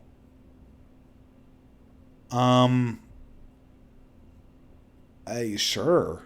Yeah, I'd do a stream with Sargon. I'd have to have a good topic to do a stream with Sargon on. Maybe I'll do the stream on Sargon when I end my hiatus. That might be a better way to do it. I feel like I should do a Sargon stream, in like 8 months when I end my hiatus. That would be much better. What deck do you play with empty? I only play like Eternal formats, like Commander or whatever. Thoughts on the potential role of ethnic interest groups in reactionary politics? They're traditionally aligned with the left, but I don't see why some wouldn't swing right. Yeah, they will swing right as soon as the ethnic interest groups that are currently aligned with the left may indeed swing right if the left-wing coalition breaks apart. But as long as the Democratic Party can play the let's hate on white male terrorists, they'll be able to keep their coalition together for sure. But that age will end. It will mark the end of our current epoch of political organization. And that will lead to whatever comes next. Who knows? Question from the chat: whose thought are you more influenced by, Chesterton or Moldbug? I'm much more influenced by Chesterton. Chesterton was the better writer. He was the better thinker. Moldbug was a clever person who was able to accurately read our present political moment in a very, very interesting way. I would say that I've talked more about Moldbug recently, since two reasons. Every 2-bit hack Catholic thinker who's read 3 books in his entire life is just an encyclopedia of old, tired Chesterton quotes that I'm so tired of hearing that I don't want to hear them coming out of my own mouth. And so I'm very wary of constantly quoting Chesterton. Secondly, Molebug is someone who focuses more on the specific endeavors that I'm focused on, which are creating counter narratives culturally to the cathedral. Chesterton was somebody who very much felt like he was reforming his own age. Like the present era of Edwardian England, or I mean, when he wrote that, what do we call the 1920s in England? Post-Edwardian England. He felt like he was reforming that period, reintroducing it to Christianity. In some sense, saw himself as sort of an apostle of common sense, even though he had some revolutionary pretensions here and there, and believed that society would need perhaps a radical return to Christianity. But that's no longer the age we're in right now. We're not in... Common sense is no longer common. We're in clown world here. Half of the things that Chesterton observes and expects his audience to observe are no longer in effect. And so a lot of the common sense and poetry he uses to address a general audience, and that would have been quite compelling to an Edwardian audience that read Father Brown or Orthodoxy, I wouldn't even really make contact with half a dozen progressive people that I ordinarily come into contact with these days.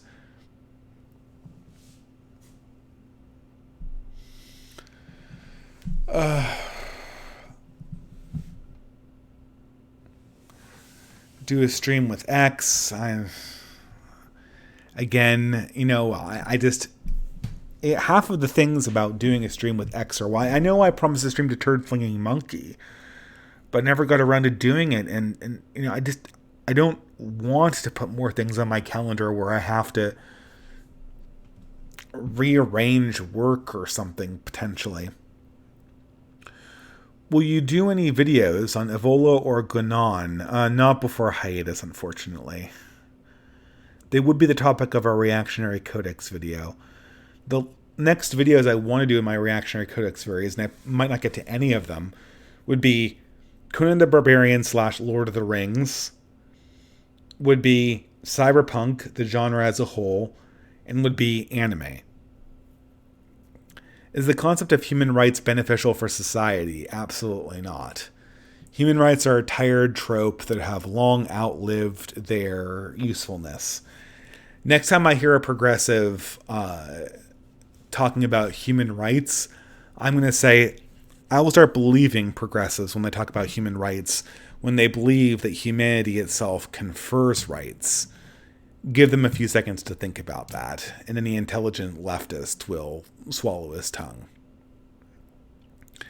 Have you heard of Monday Blue? If not, you should check him out. I think I'm subscribed to him. I don't know.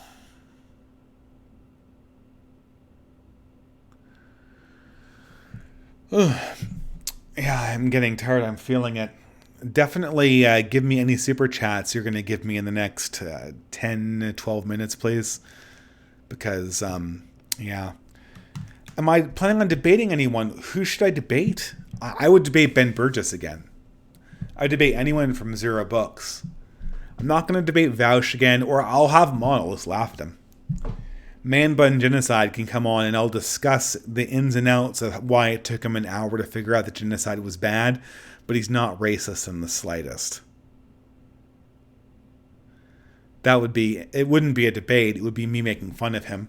Because Vaush doesn't Vaush, the bread tuber, demonstrates sort of, and Destiny probably more than that, demonstrates the fundamental limitations of debates.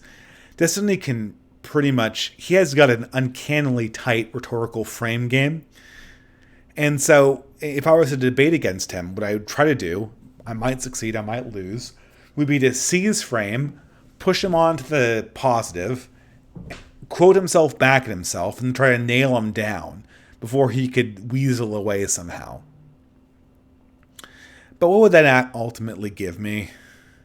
Anything? Would that benefit anyone? I'd much rather just make another video. I mean, these videos I make about leadership, and I mean, they're basically dumps of notes that I have. the last few videos I made on the archetypes of leadership on the right, they're basically dumps of notes that I have made over the years, but they're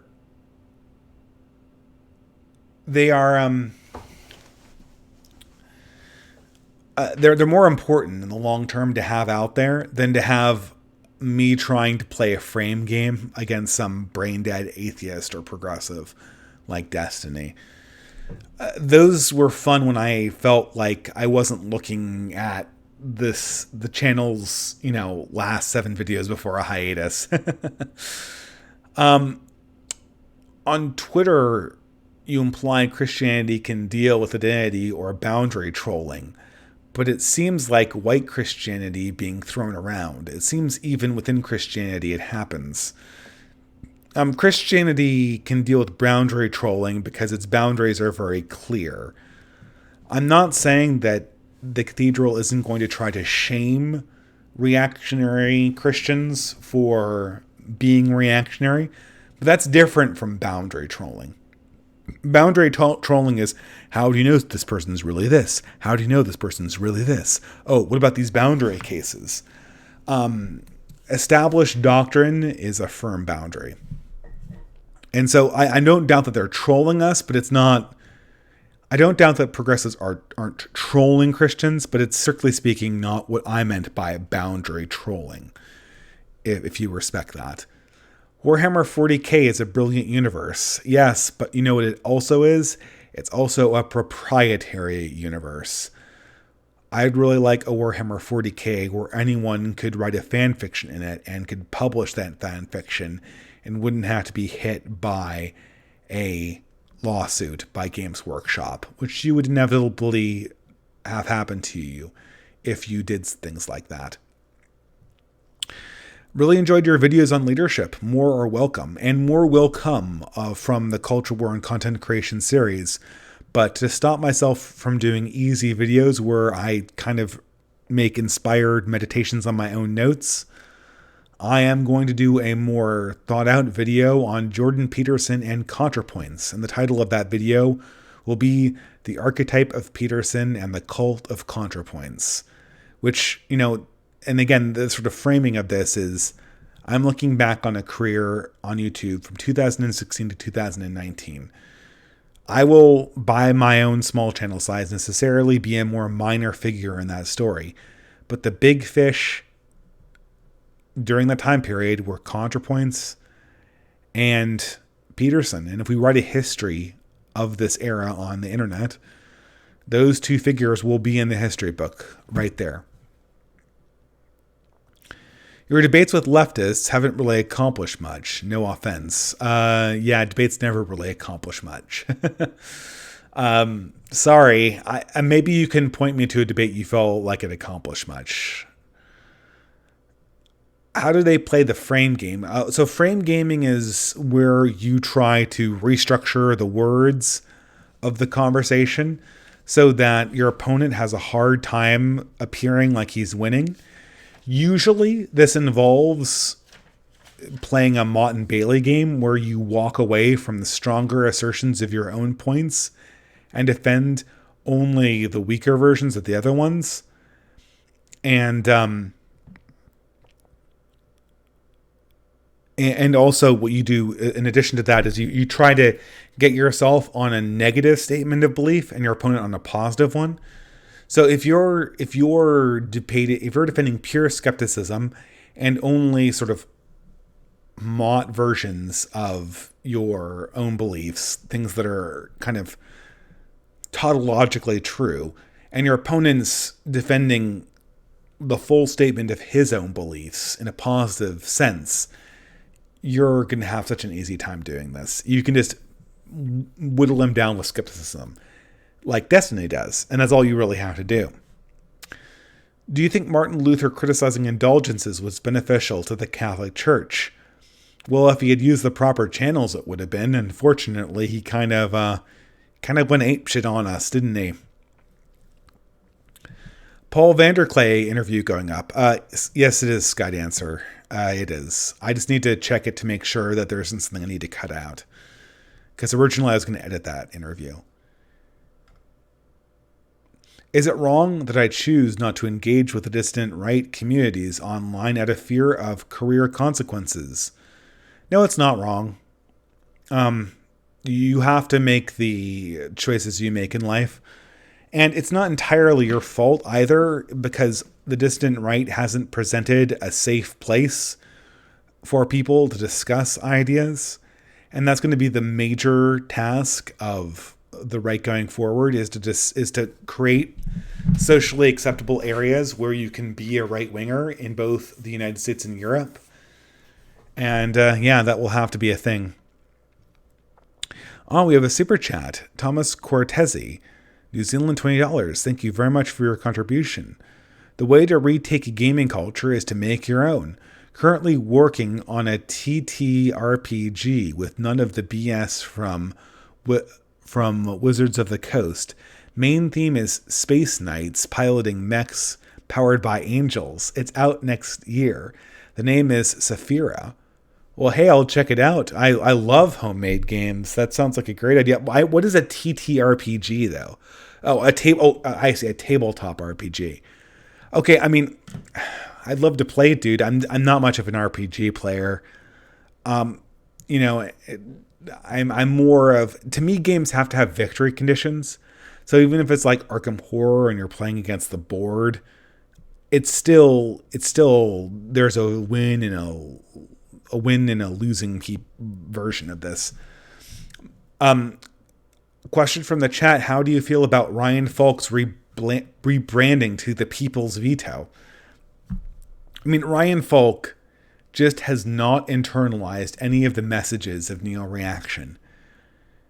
Let's say, for the sake of argument, that quote-unquote race realism is true. It could be true and as pure as undriven snow. You still will not be able to shove that truth down the throat of the cathedral. And Ryan Falk is obsessed with forcing progressives to admit that race realism is true in spite of themselves. Nobody with power has to admit that something that does not impact ordinary day-to-day activities is true. They don't, if they have power. The only way they have to admit that is if some consequence of that is exploding on them and it's becoming embarrassing, or if there's some other powerful force that's pushing back against them on that specific point, and they have to make a confession to avoid further embarrassment. I'm sorry, but Ryan Falk just doesn't seem to understand how this works. The people don't get a veto in science. When was the last time the people vetoed a scientific principle? The scientific community is within its rights to tell the people's veto to fuck off. Because science is established by aristocracy. It's established by who gets published. Is that completely fair? No, and it never has been. I'm a realist, I'm sorry, but in addition to being a realist about biological realities, I'm also a realist on sociological realities. So somehow Ryan Falk has managed to be a race realist, but a cultural surrealist.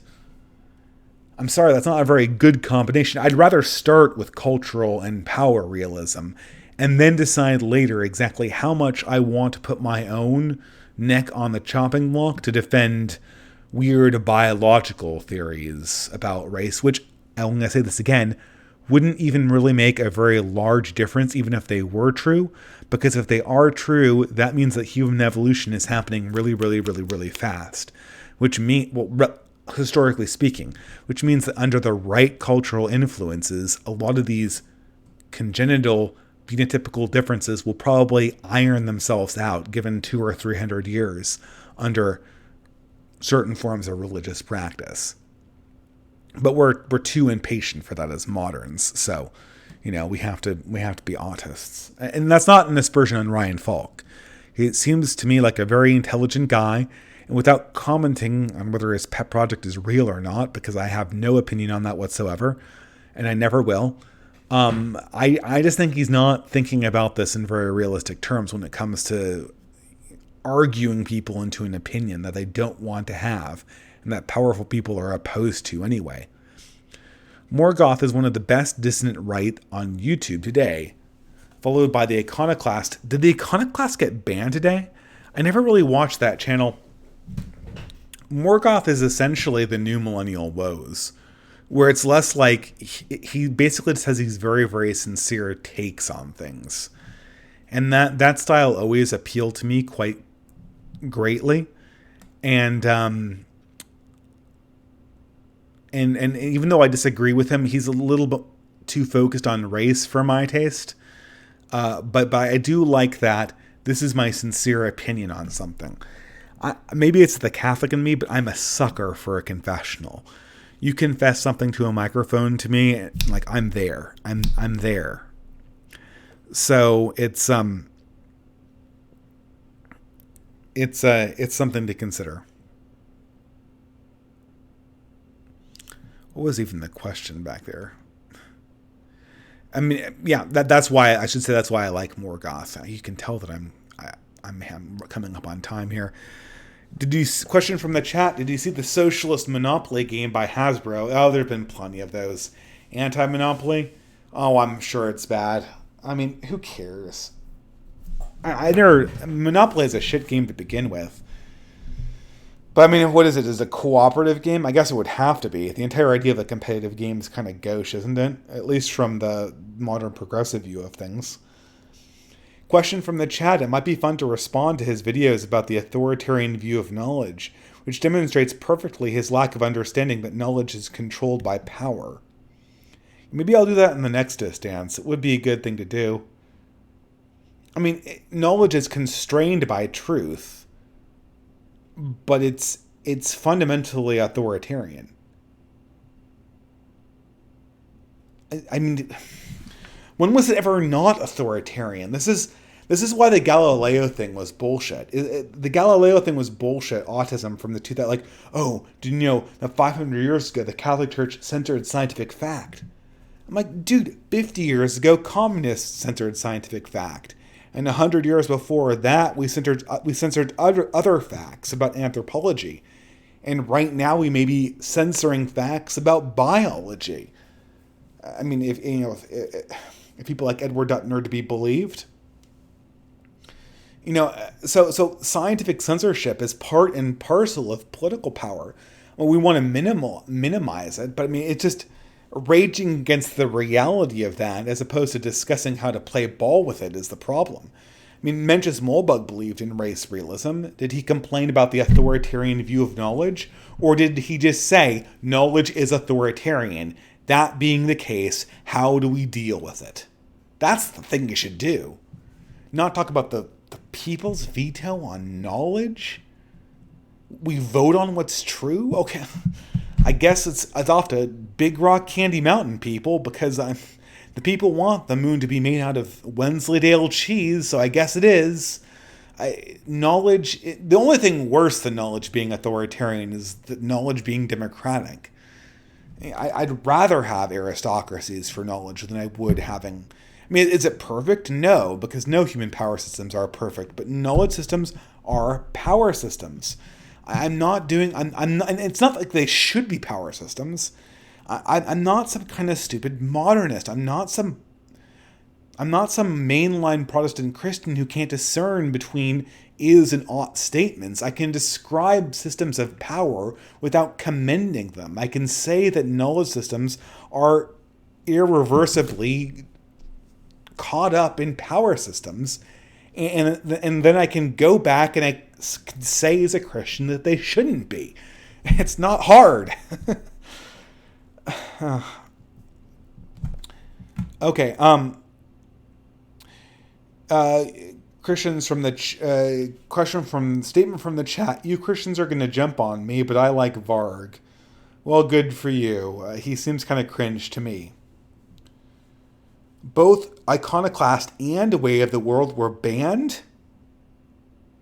I guess we'll never know. Is this going to be like Black Pigeon? Are they going to be back?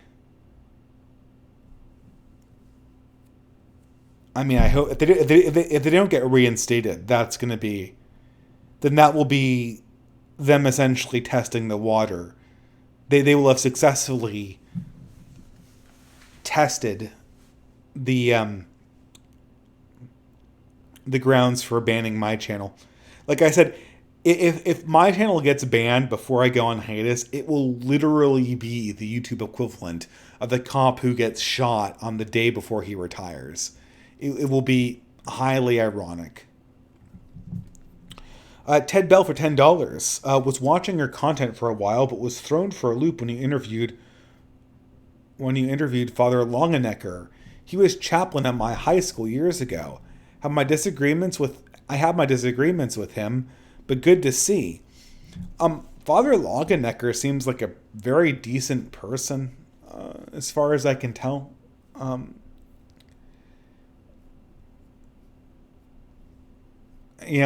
really like him. Thank you for the super chat, Ted Bell. He was really good, and I know I owe people Paul Vanderklay. I just don't have time, guys. Maybe I'll just release the raw cut.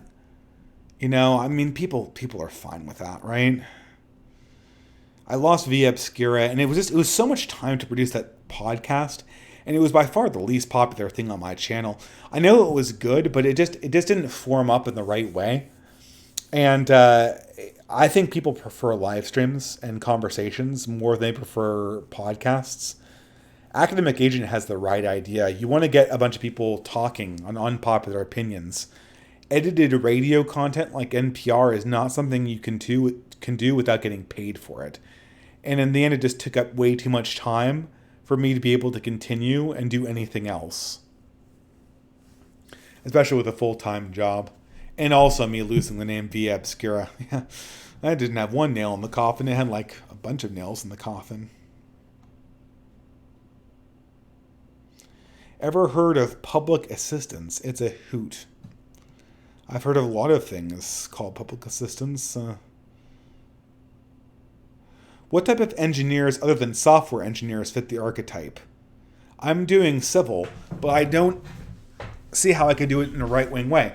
I work with civil engineers all the time. I am the lone non-civil engineer in a civil engineering, I don't want to say company, but I'm basically the algorithms guy. So when I said engineer, a lot of people are like, well, what about farmers? Well, what about carpenters? And I mean, and what about people who do hydroponics? What about people who educate you on how to build real things in your garage? To me, those are all engineers. I don't want to say my good friend, but my kindred spirit online, the Franklin, has a YouTube channel where I know he's going to go back to this eventually, but he was quite interested in the development of hydroponics. I'm more on the software side, and I'm currently just really getting into Urbit right now. I'm just playing around with it. It's kind of a toy, but it is a beautiful toy. It's a glorious toy. I haven't had this much fun with the command line since I first booted up Ubuntu. So Ubuntu is a distribution of Linux for people in the chat. Or I guess my first distribution of Linux was Mandrake, but I'm dating myself now. Oh God, I feel old. But it's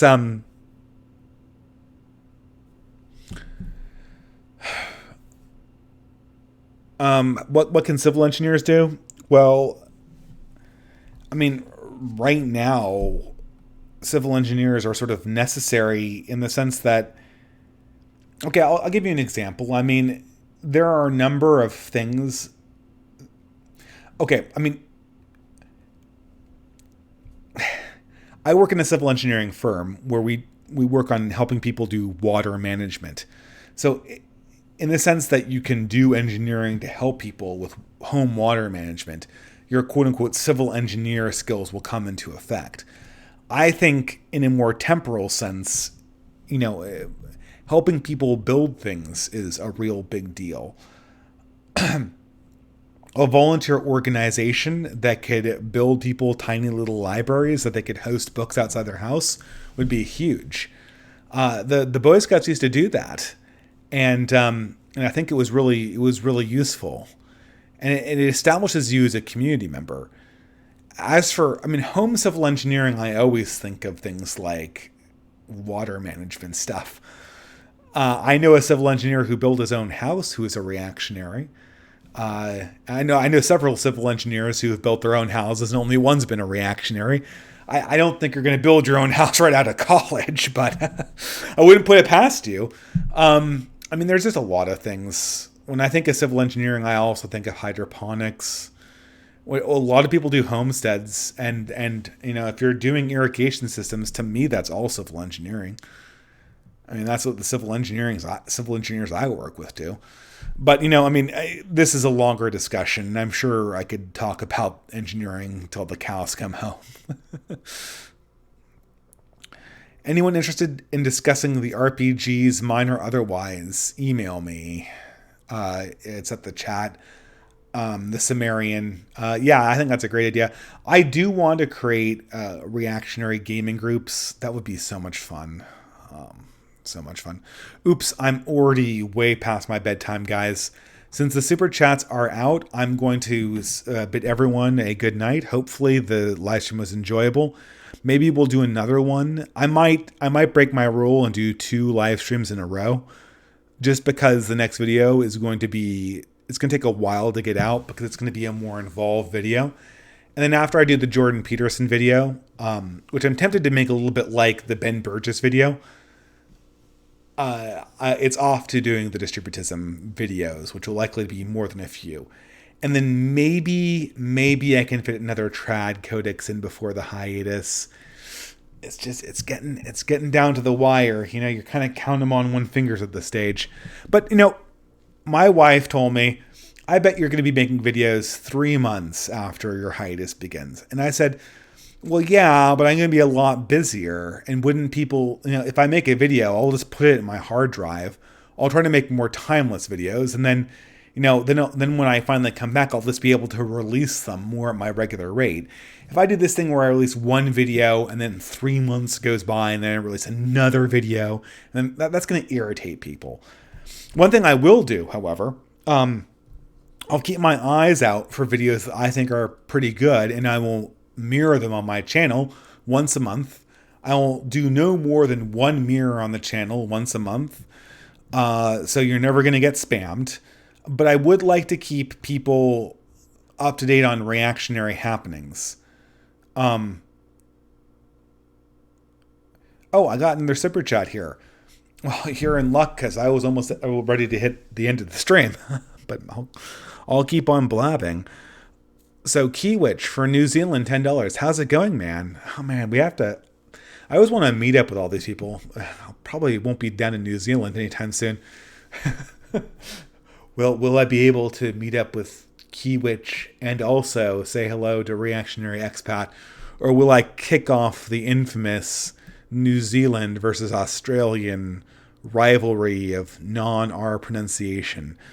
I'd enjoy it if you do a AA type unpopular opinion stream regularly, particular at this given time slot.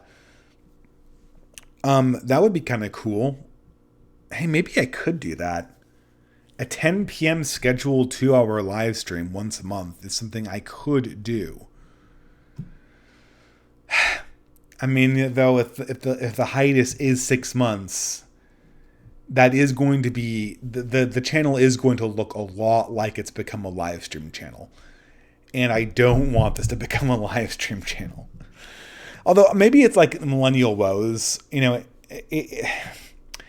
he's so worried about not making good enough content, he never makes content. Letting the good being the end. Maybe this channel should just become I release a live stream and mirror someone once every month. And that takes like what? I mean, it takes 2 hours. 2 hours once a month is not that much of a time commitment. I don't know. I'll have to see how I feel. In the meantime, I'm just going to focus on getting out the last few videos. I hear someone saying Keith Prussian would be a good guest, but I have to go to bed. Thank you so much for watching. Thank you everyone for the super chats, and I will catch you all on the next Distance and see you also in the live chats. Ciao.